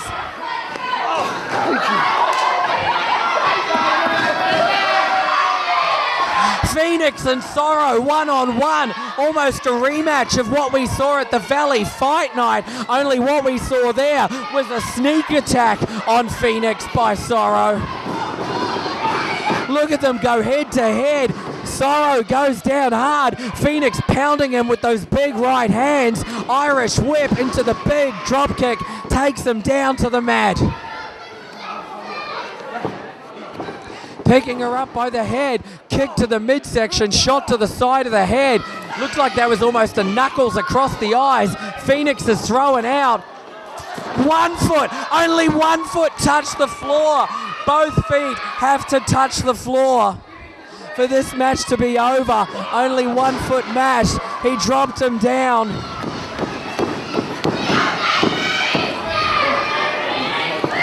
Now picking him up by the ears, shot to the side of the head. Clothesline, is he out? Are both men? No, both men still on the apron. Both men still in this rumble. This is for all the marbles, the first spot in the Rise of the Warriors tournament. Both men still hanging up on the outside. Phoenix comes over, Sorrow doesn't go down. Kick to the midsection now. Kick to the head now from Sorrow. Referee's in position checking. Still doesn't make it to the floor. Running kick. Both of these men determined not to get out of this match. Sorrow hangs on. Shot to the midsection and Sorrow falls into the ring, and that has got to play to his favor. Phoenix now springboards, comes through with a big forearm from that springboard move. That is about 220 pounds, smacking behind it. The weight of that forearm and elbow to the head of Sorrow has him down. Both of these men fought matches earlier tonight. Neither man is out there fresh. Is that a low blow? Looks like he went low on him, did Sorrow. Sorrow drops him down with that double arm DDT, underhooking him and dropping him headfirst to the mat.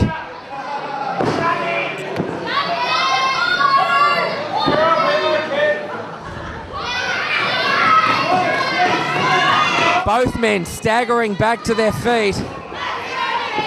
Both men staggering to their feet. Got him by the hair now, throwing him out of the ring. Phoenix hanging on, trying to skin the cat. Comes up, catches him in the head scissors.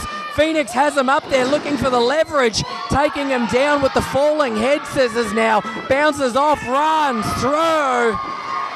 You can call it a 619, you can call it an 07 since we're in Queensland, you can call it what you like, but what I'm calling it is loose teeth for Sorrow. Picking him up now once again. Sorrow is almost dead on his feet after that one. Picking him up. He is dead weight over the shoulder. Phoenix is looking to spear him out of the ring perhaps. No, power slams him down to the mat. I think he might be setting him up to go to the top. That's a pretty risky move in a Royal Rumble type matchup. This Battle Royal style matchup. This is a risky move that we are seeing from Phoenix as he climbs to the top. shakes the ropes. I said it was risky. Unfortunately for the high-risk moves, sometimes they pan out, sometimes they don't. He's caught him, dropped him down, crotched him over that top rope. Sorrow definitely with things his way now. Look at that shot, that big shot across to the side of the head, and then a chop right across the chest. Now Sorrow's going up. He is looking very precarious on the top. Phoenix has caught him. Both men on the top. Oh, I thought he was gone, but once again, Phoenix has caught him. Phoenix has caught himself on the side of the ring. He has caught himself on the side of the ring and stopped him from going out. I don't even know if Sorrow knows that Phoenix is still part of this match. Phoenix is up on that. Now Sway's out. Sway's grabbed the leg of Phoenix. Phoenix kicks her down. Sorrow is up, and there is the boot that sends him to the outside.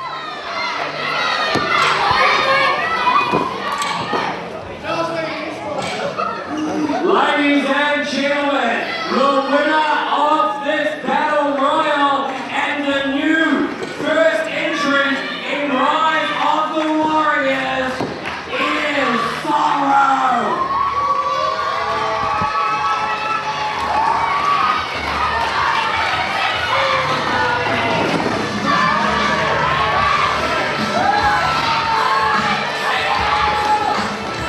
This match is for the PWA Queensland title.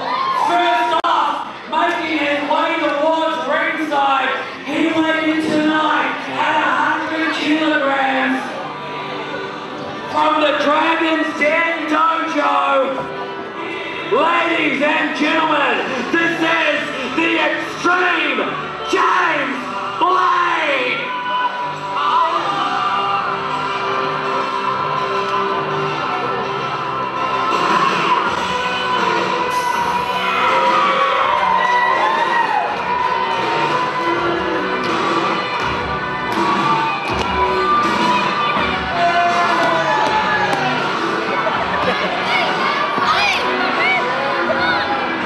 What's your problem, kids?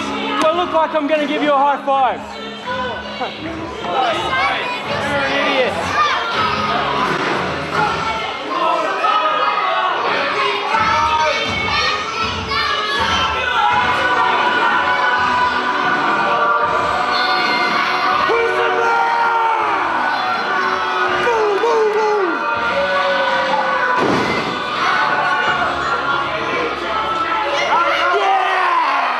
And his opponent, he is the current reigning and defending PWA Queensland champion.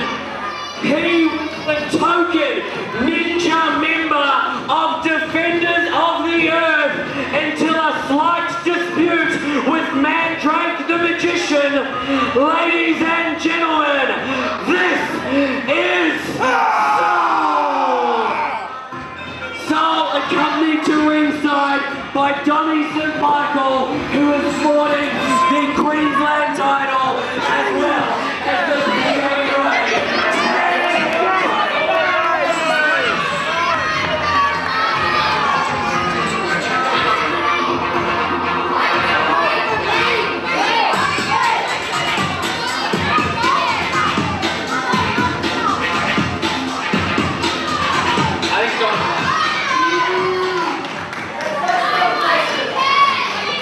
You know, it kind of sickens me that I see so many young children here who probably don't know who their real father is.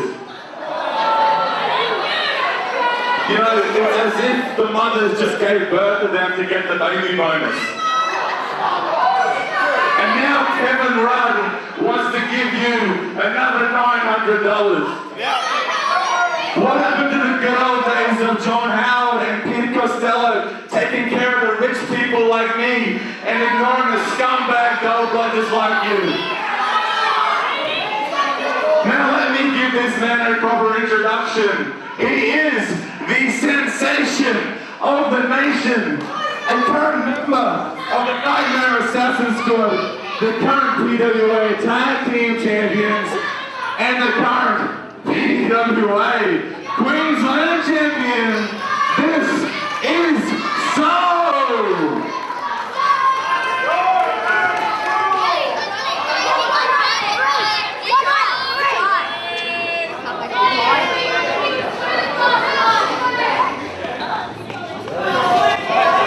This match for the Queensland title about to get underway. It will be the Extreme James Blade stepping up against the Queensland champion, Seoul. No.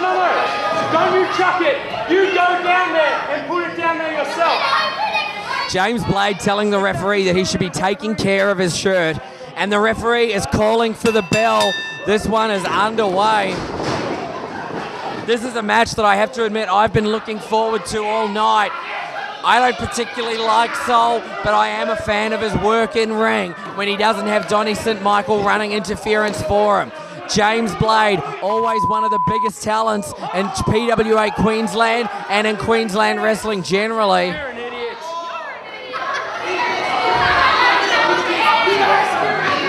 Can't even put a hat on properly, you spaz.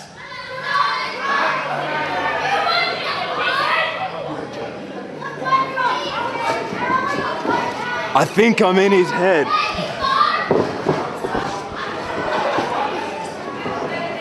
And this one is about to get underway.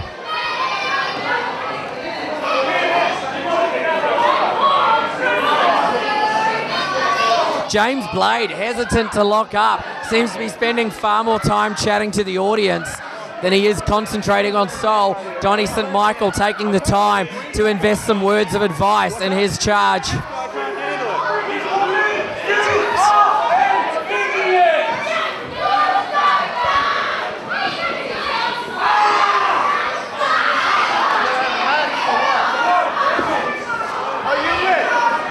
James Blade got a few words there for the fans at ringside.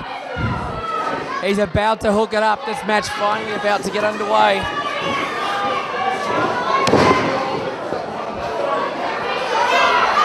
About to set it up. Both men hesitant to lock up. This match has already been going on about 2 or 3 minutes. I think they've only touched once. There's a hook up center of the ring. Both men jockeying for position. James Blade slapping him off, single leg trip. Seoul out of the way. Seoul goes for the kick. James Blade out of the way, comes up with a kick of his own. Seoul swipes the kick over the top, comes up with a kick to the midsection. James Blade back around with that elbow to the back of the head, ducks under the organised crime kick. James Blade ducks under that spin kick off the second, ducks under the clothesline, grabs him, spins around, double punch. What the hell are we seeing here from these two? How are the fans not applauding their asses off with that move? I do not understand. That was some crazy classic wrestling we saw out there. I expected that this match could very well be the match of the night, and at this stage I am not looking disappointed in these early stages.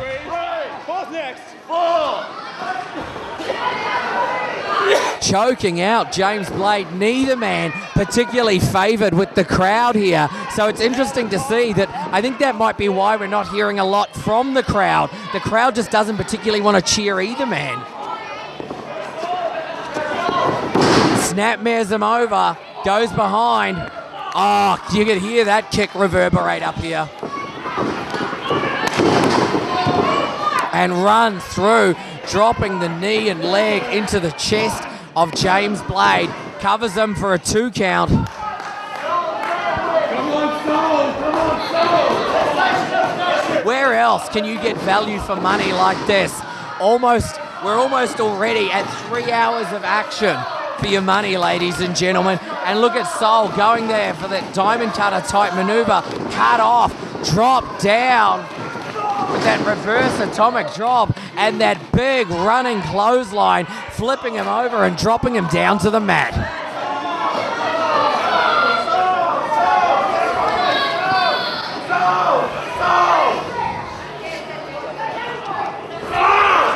Picking him up, big slam. James Blade off the ropes, drops down with an elbow, goes for the cover. Referee out of position, slides in for a 2 count. Get your act together. Right? You can't get 5, you can't get 3. You're an idiot. James Blade now arguing with the referee, arguing with the crowd, wasn't enough for him. Big backhand chop from James Blade. Oh, and there's another one. I think a nipple just flew into the first row. No, I don't want it. It's got hair on it, man. Big shot to the side of the head now. Irish whip off once again, catches him in. James Blade runs through. Big running backhand chop and a big running drop kick. Goes for the cover.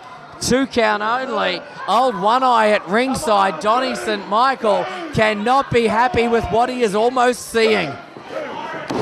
Not sure if you heard it. It's interesting that Donnie St. Michael is now half-sighted, which matches his wit. Get it? Because I'm saying he's a half-wit. I suppose up till about 3 coming up with that one. James Blade still taking the time to argue with the people in the front row. Oh, that's original, idiot. I can't believe that any Queensland wrestling fan would be anywhere else but here tonight. This is certainly PWA Queensland, without doubt, are putting on the best shows that I have seen in Queensland history and possibly the best shows in Australian wrestling history. Soul grabbing James Blade, picking him up, hanging him up over the top rope, setting him up now with the kick. Coming up to the top and dropping straight down. Soul definitely with things going his way. Oh, about a 2.5 count, says the referee. Can you count? Can you count? I've got to count it to 10. Come on. Donnie St. Michael not happy with the referee's count. Looked perfectly reasonable to me. Shot to the side of the head from James Blade. To James Blade. There's another one. Kick to the chest of James Blade. There's a second one. Looked a little lower that time. Very much working on the lungs. Working on the lower ribs of James Blade is Soul. Soul believes that should have been a 3 count as well.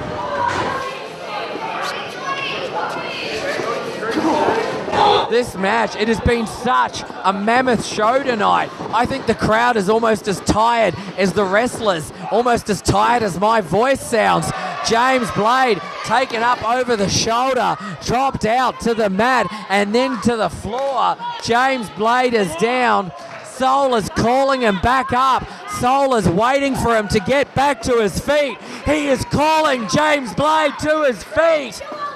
Soul up and over. James Blade out of the way. Shot to the side of the head, and Soul is down in front of us and seeing stars.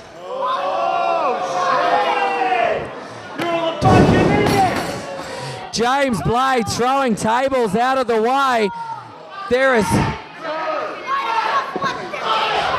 is plunder a-flying out there. Things are being swiped. Things are being thrown. And James Blade is introducing Soul to most of the front row of this Logan Diggers crowd. He's the one with the Happy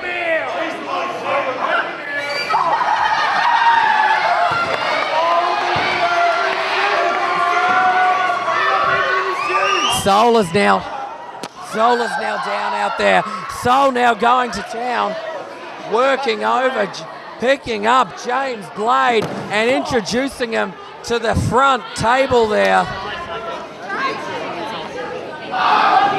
Rolling him back into the ring. Throwing him in now over the top. Double-footed stop over the top, bounding back in. Now he's picking up James Blade. Reverse headlock, setting him up for a suplex perhaps. Picking him up and dropping back down over with it. 2 count only, says the referee. A suplex is far too easy, far too little to put away James Blade. James Blade now in that dragon, that wrenching back on it. Dragon sleeper. Wrenching back is Seoul. He's got it locked in pretty good. James Blade trying to make his way to the ropes. Fighting out of it. Shot to the midsection. There's a second and a third for Seoul. Seoul coming up now with a shot of his own. Backing him back into the corner. Irish whips him off. Hits hard into the turnbuckle here. There's the knees in the corner. Seoul definitely with things going his way. Rolls through it up to the second. Could perhaps be coming down with the knee. No, James Blade caught him up there. Caught him napping, hesitated. That moment's too long, and he wasn't up there a long time. But James Blade caught him, set him up. There's one. James Blade rolling through on it now. I think James Blade cannot believe that the match has gone on this long and that he has not walked away as the new Queensland champion. Drops down, elbow to the throat and chest area of Seoul. James Blade unhappy. He believes he should be the new Queensland champion. Definitely not happy with that 2.5 count.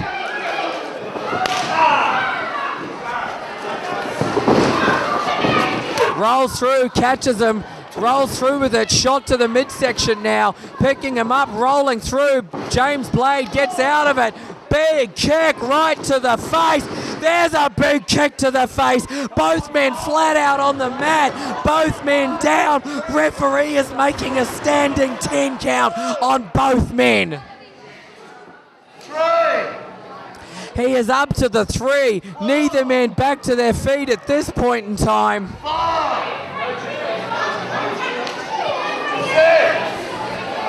Up to a 6 count.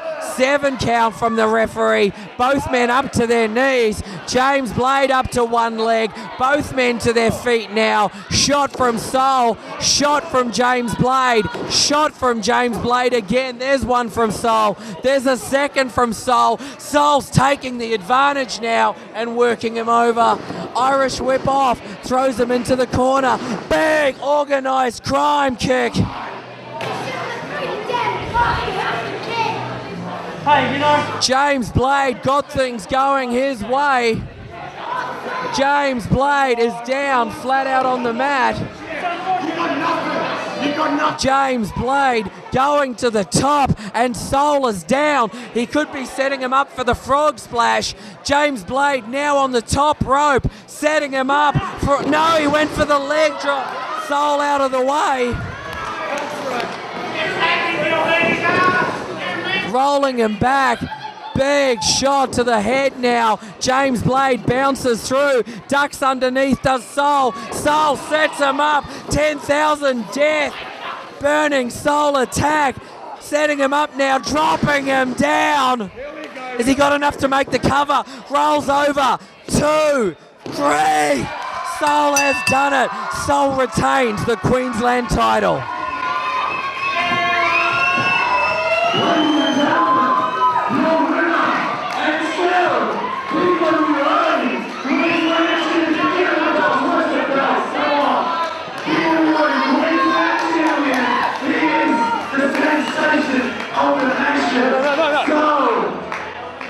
This is an 8-woman Survivor Series style elimination matchup.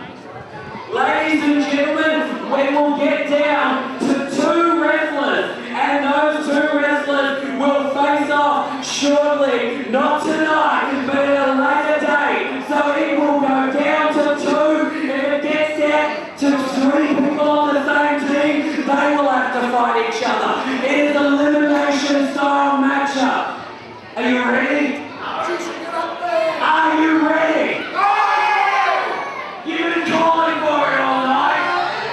Ladies and gentlemen, about to be making their way towards the ringside. First off, from Wicked City, this is Slade. From the Orient, ladies and gentlemen, we have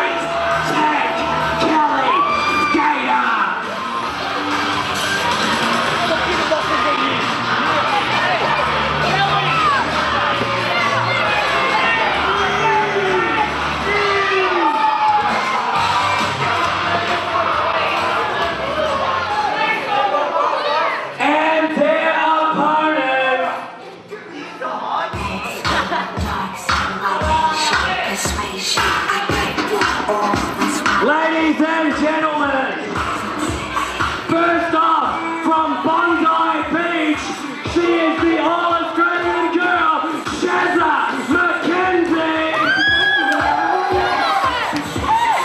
Her partner, she is the scene queen of professional wrestling, Sara J.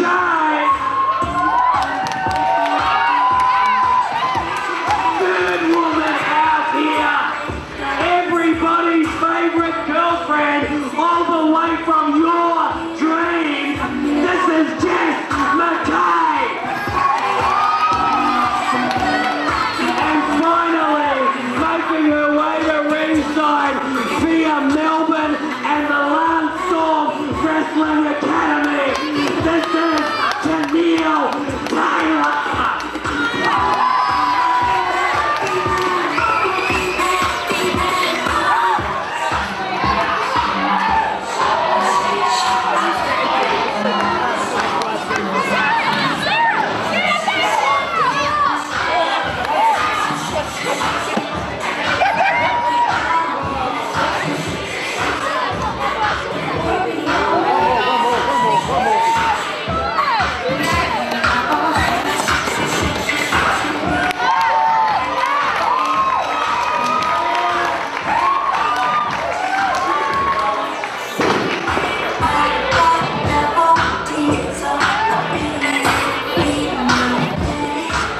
Oh my God!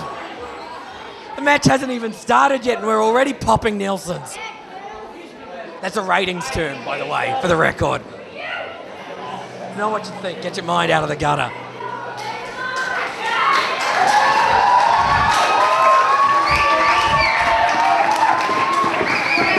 I should have figured you'd join me for this match, Donnie. How could I not? Introduce me, Mr. J. I'm joined back again by Donnie St. Michael.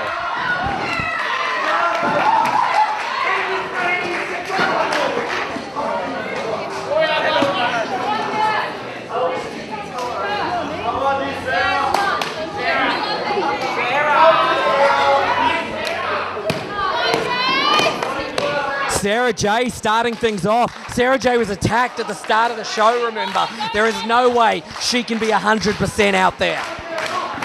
Not sure who she's facing off against at this stage.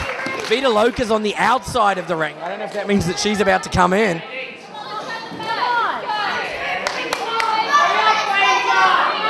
Vida Loca coming up here behind us. And this match is underway. Vida Loca straight in, dropping Sara J down. And now look at this. We've got Aurora. Yeah. We've got the Ray. They're all ganging up on Sara J here. Aurora and It's like Kellie that dream Skater. you had with you in the Nightmare Assassin Squad, Donnie. What's that, sorry? Ganging up on Sara J.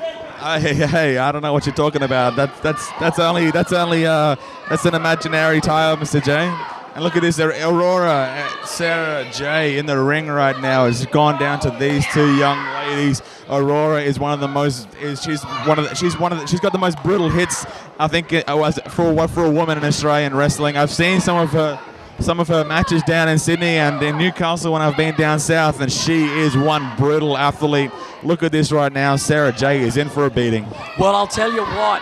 Women's talent in Australian wrestling is at an all-time high, and some of the best of it is taking place here in Queensland. So is it any wonder that we have this national talent base, and somebody like Aurora has wanted to come back to PWA Queensland to compete? It's like that What's dream. this, Mr. J? It's like that dream you had, Donnie. It's like that dream you had. I saw you licking your lips out here watching that move.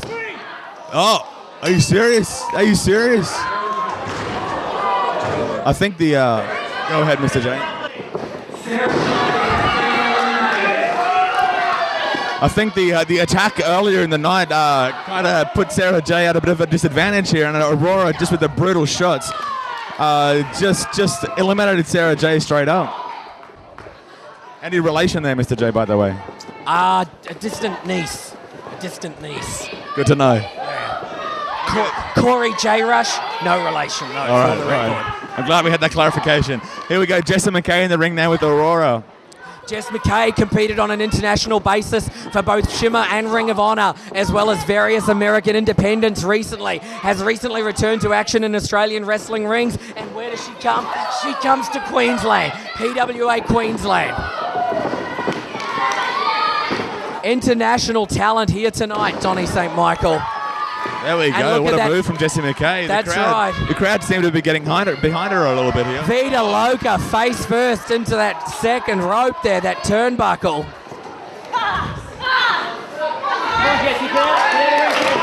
Irish whip again. Tenille Taylor in now. Big shot.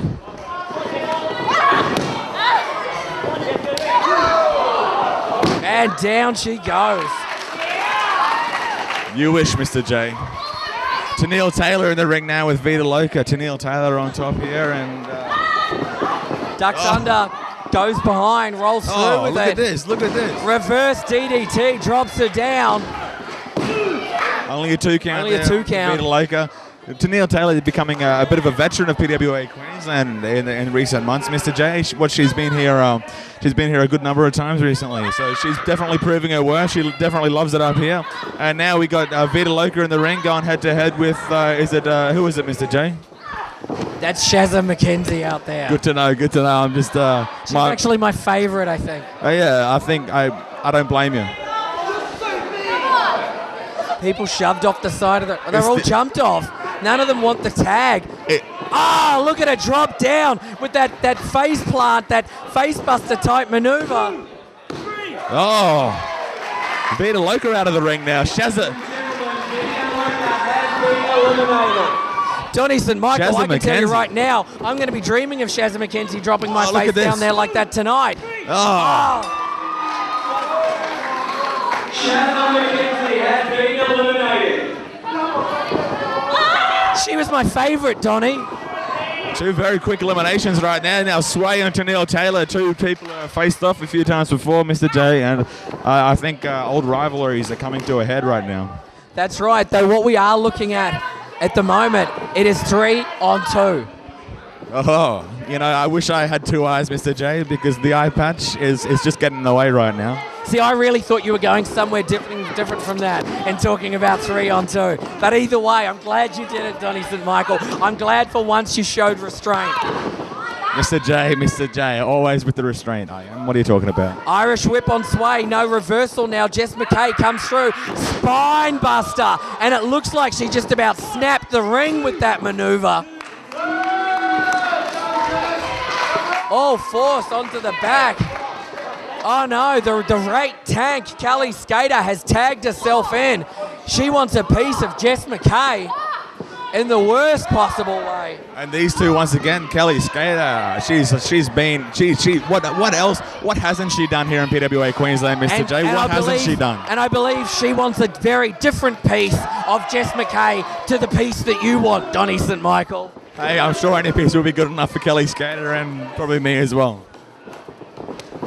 Irish whip once again, catches it coming through. Head scissors spinning around, takes her around. Look at that. She did about 2 or 3 full revolutions there. That was very good, very impressive from young Jessie McKay here. Spins around, drops her face first to the knee, runs through with that falling, rolling neck breaker, hooks the leg, 2. Only a 2 count there. Jessie McKay getting a bit agitated with Kellie Skater, but Kellie Skater's got the resilience, doesn't she, Mr. J? She went head to head with Sara Del Rey, did she not? And she came out with victorious. Irish whip, ducks underneath, does McKay. McKay grabs her, drops her down, hooks the legs. 1. Sway comes in for the breakup. Interesting to note with how hot the crowd has been tonight and how much they have been looking forward to this match. Roll up now from the right tank, and that is the 3. Ladies and gentlemen, Jess McKay has been eliminated. I was about to say, the crowd so wanting this match, they've actually been fairly quiet in this match. I think they may have shot their loads early, proverbially, in this match, and that they haven't got a lot left. You know all about that with this match, right, Donnie? Oh, exactly right, Mr. J. The crowd, I think, just eagerly anticipating this match, and so they just want to watch them capture every moment of it. And so Tenille, look at that forearm! Tenille Taylor rolling now. elbow. Oh. Ladies and gentlemen, Aurora has been eliminated. Tenille Taylor eliminating Aurora right there. Aurora's she's a tough cookie, and now Kellie Skater's back in the ring with Tenille Taylor. Tenille Taylor's still 2-on-1. She's got the odds down though, 3-on-1, and so Aurora just walking by the announce table. Yeah, look, you cower from her. What a coward you are. Hey, there's no camera on me. I did not cower. I was very manly. Ah, big super kick right under the jaw of Tenille Taylor. Drops her down. Kellie Skater, I believe. I don't know if she was going for the high five or what. Either way, Sway tagging herself in now.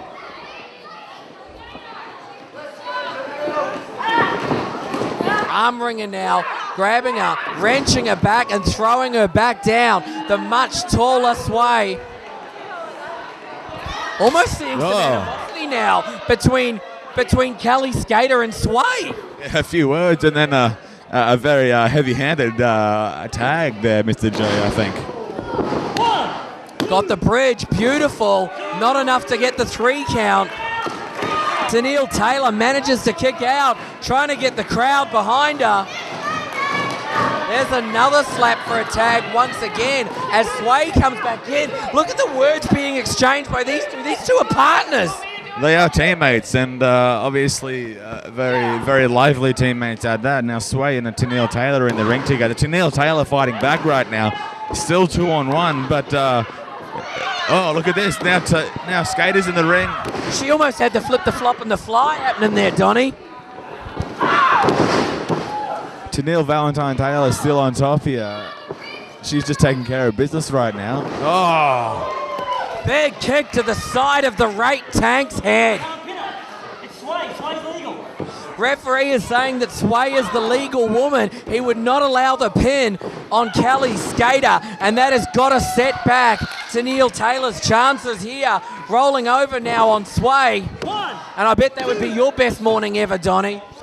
Mr. J, focus on the ring match, all right? Focus on the match in the ring. I'm so focused on this match. You could not break my attention from this match, Donnie St. Michael. It may have followed Shazza McKenzie a little leaving, but it's still focused now. This is her finish move she's trying to set her up for here. Tenille Taylor was fighting it, but she took the move and dropped down. Now Kellie Skater is rolling Sway out, kicking her out of the ring.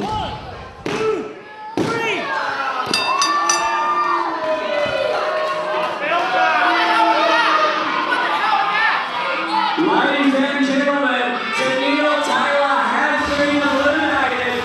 The winner of the match, Kellie Skater and Sway. She just kicked her own partner in the head.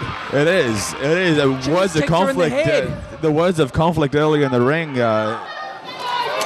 Now turning very, very violent right now.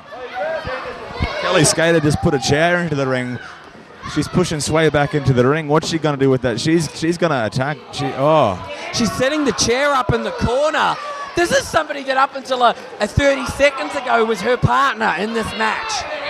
Seems as though Kellie Skater is very unstable in this environment, and I'm not exactly sure what causes conflict, Mr. J. What do you? Head first into that chair goes Sway. That is going to do absolutely nothing. Oh, look at this. That is going to do absolutely nothing for those. You're 6'2". You're 75 kilos. You should be better than what you are. You shouldn't be dominating. You should be murderizing. And what? The last few months, you've been losing people like McKay. What the hell? Do better, or I will come for you again.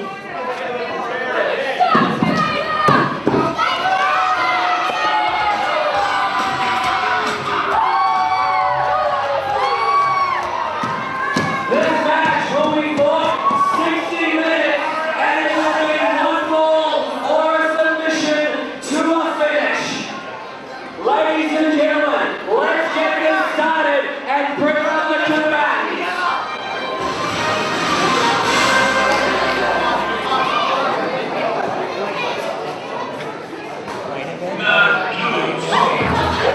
Come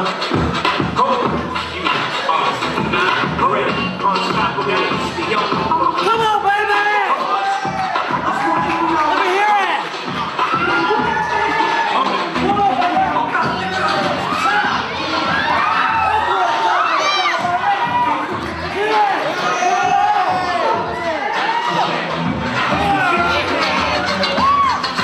Give it to me!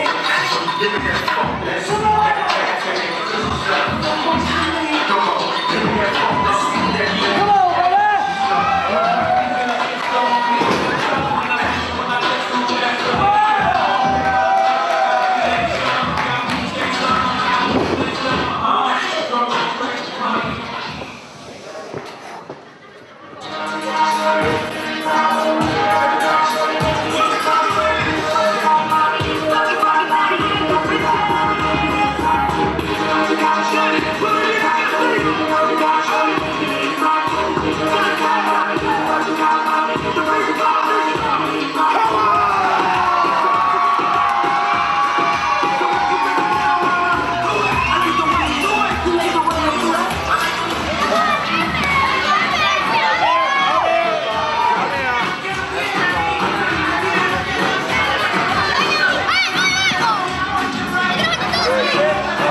Ladies and gentlemen, this match is for the PWA International title. It is sanctioned by the PWA Board of Directors. It will be fought one fall to a finish with a 60-minute time limit. Ladies and gentlemen, the challenger tonight makes his way to ringside all the way from Melbourne, Victoria, via the Lifestyle Wrestling Academy, weighing in tonight at 80 kilograms. This is Carlo.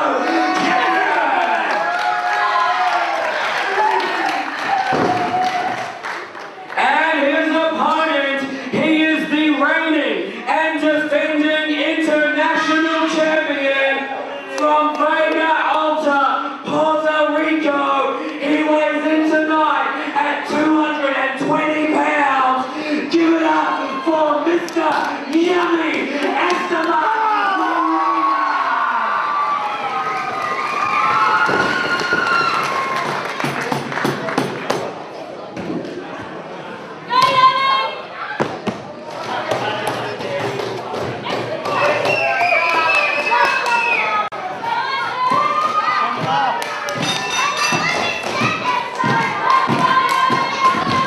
Well, here we go, Mr. J, main event time.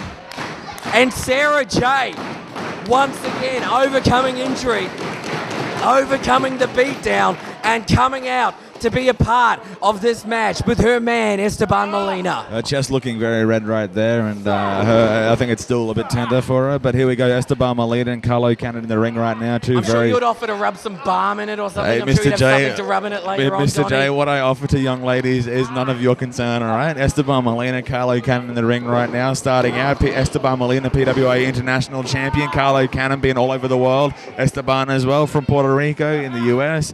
Carlo Cannon, same as well, Canada. Landstorm Wrestling Academy, here we go. Two titans taking battle right now. Two very, very talented wrestlers. We saw a similar match earlier in the show when Mason Childs took on Roger Ventura. These are two men at the top of their game.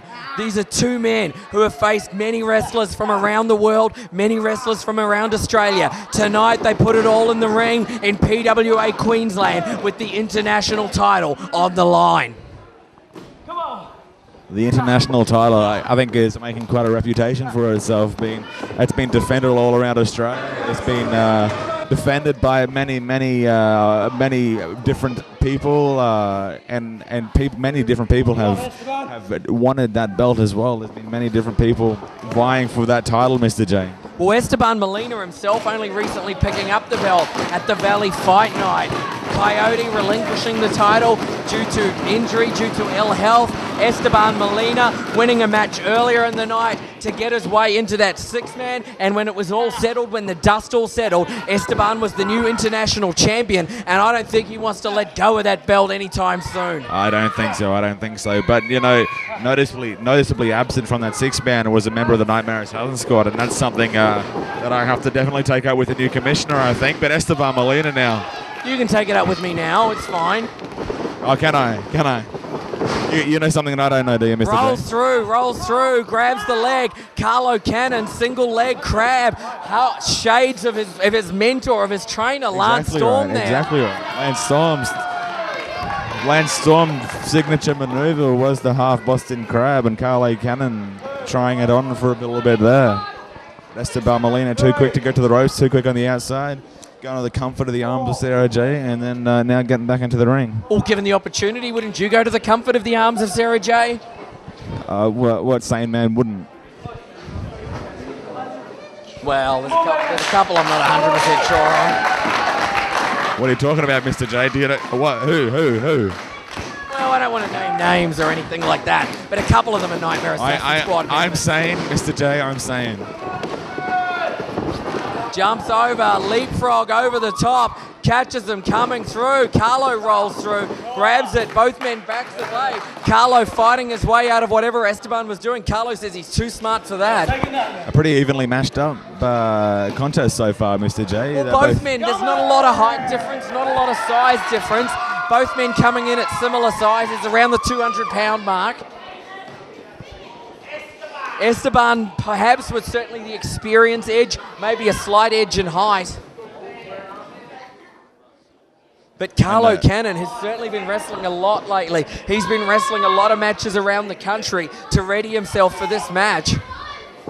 And he's got that belt as well, Mr. J. And sometimes it's very funny what happens to champions, Mr. J. Sometimes when they have that belt, they pull out matches that you have no idea what you believe.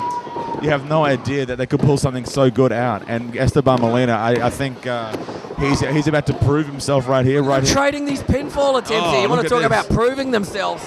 I'll tell you right. Oh, look at this. Goes for the cover again, does Cannon. Throws him off. Single leg sweep. Throws him off again.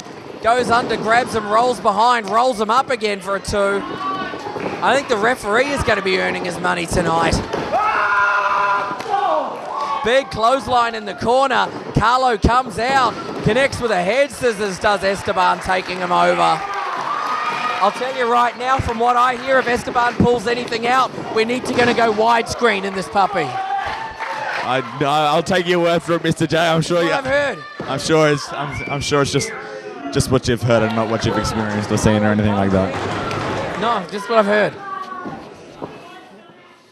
Picking Esteban up by the hair is Carlo Cannon.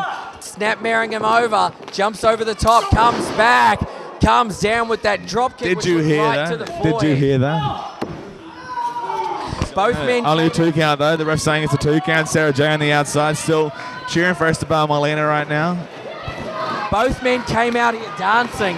Not seeing a lot of dancing right now from either man.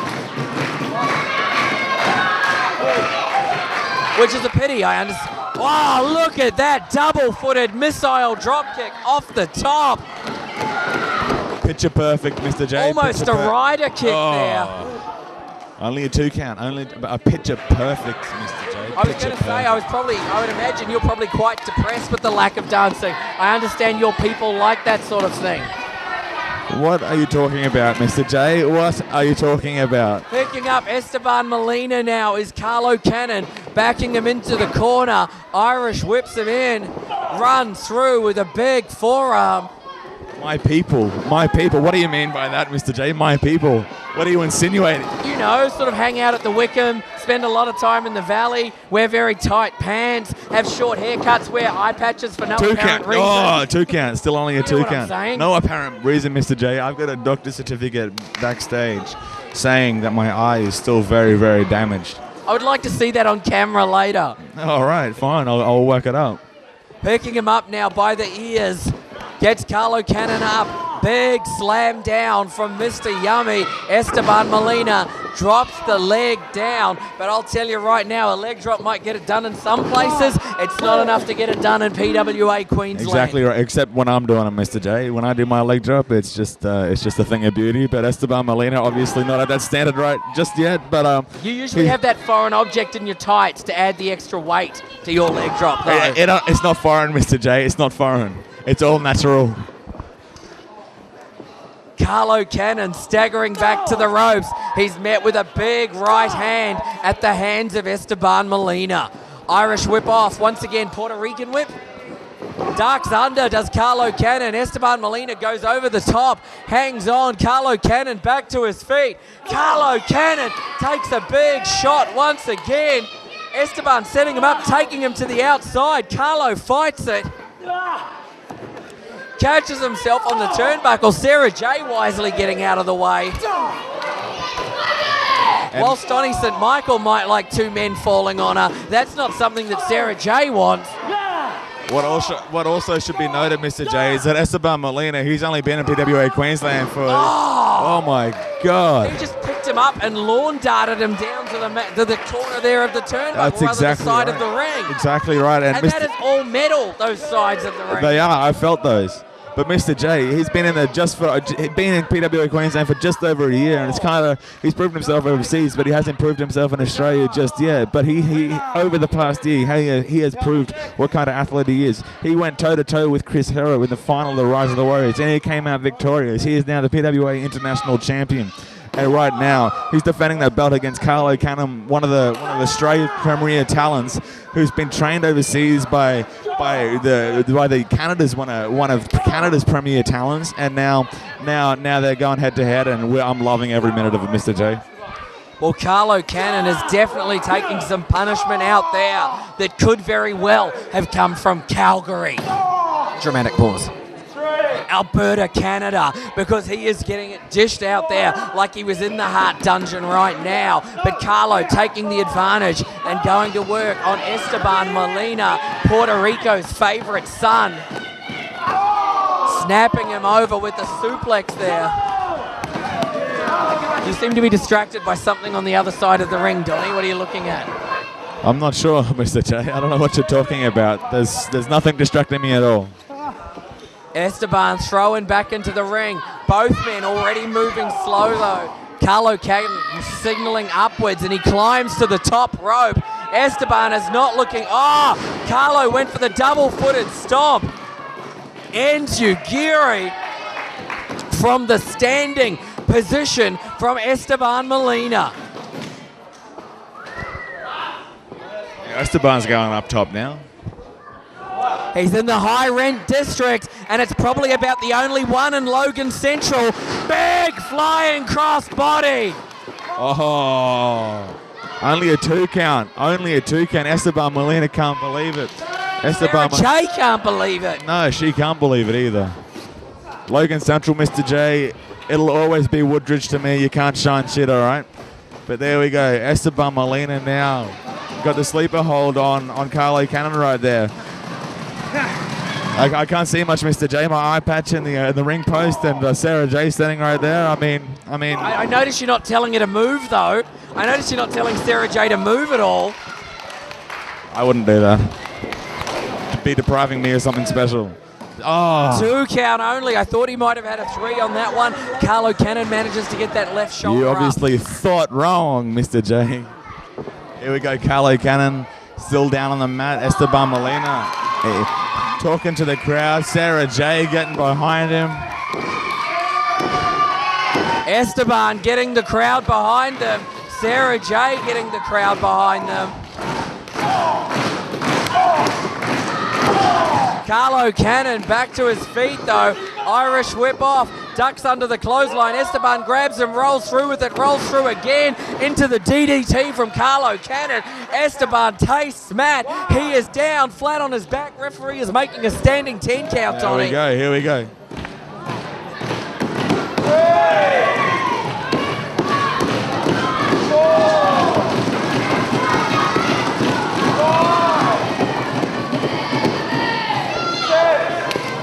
Both men on their knees taking shots at each other. Bill Kunkel might as well be here because both men are just taking pot shots.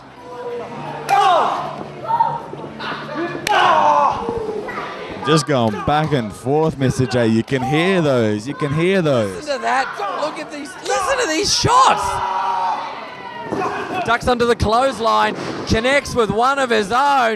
There's a second one from Carlo Cannon. Esteban with a back elbow catches Cannon on the ropes. Comes up with the big double knee to the chest. Your man Souls can't be happy with that. I know. I think infringement Souls getting very upset right now, especially when I let him know what's going on. Carlo Cannon picking Esteban up. Double handful of hair. Grabbing him. Pump handling him. Esteban fighting out of it. Grabbing the arm now. Rolling through, dropping down once again is Esteban. But just when it seems that one man is about to take the advantage, about to get the win, the other man manages to come back. Can you believe Carlo Cannon kicked out of that? How many times has it been now, Mr. J? The resilience and versatility of both of these guys, actually. Both guys are giving it their all, and both guys are still kicking out of each other's maneuvers. I don't think you will ever find a PWA Queensland wrestler who does not give it his all every time he is out here, Donny St. Michael. Esteban was setting him up. Carlo Cannon had it scouted. Came out, hit him with the super kick, picking him up over the shoulder. Dropping him down, going for the cover. 2, 3. Oh! That must have been about 2 9/10. Carlo thought he had it won.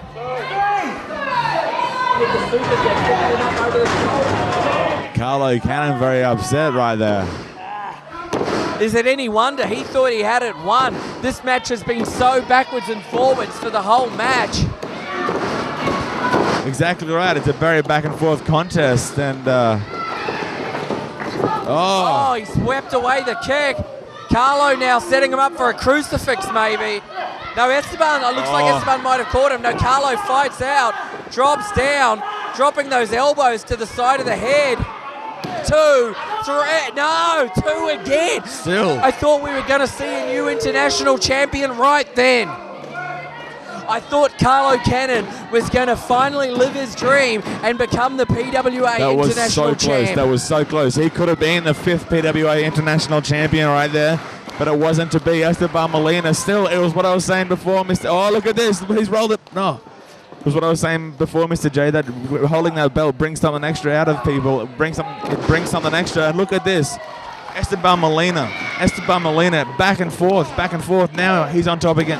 He won. And that is the 3. That is the 3. Esteban Molina does it.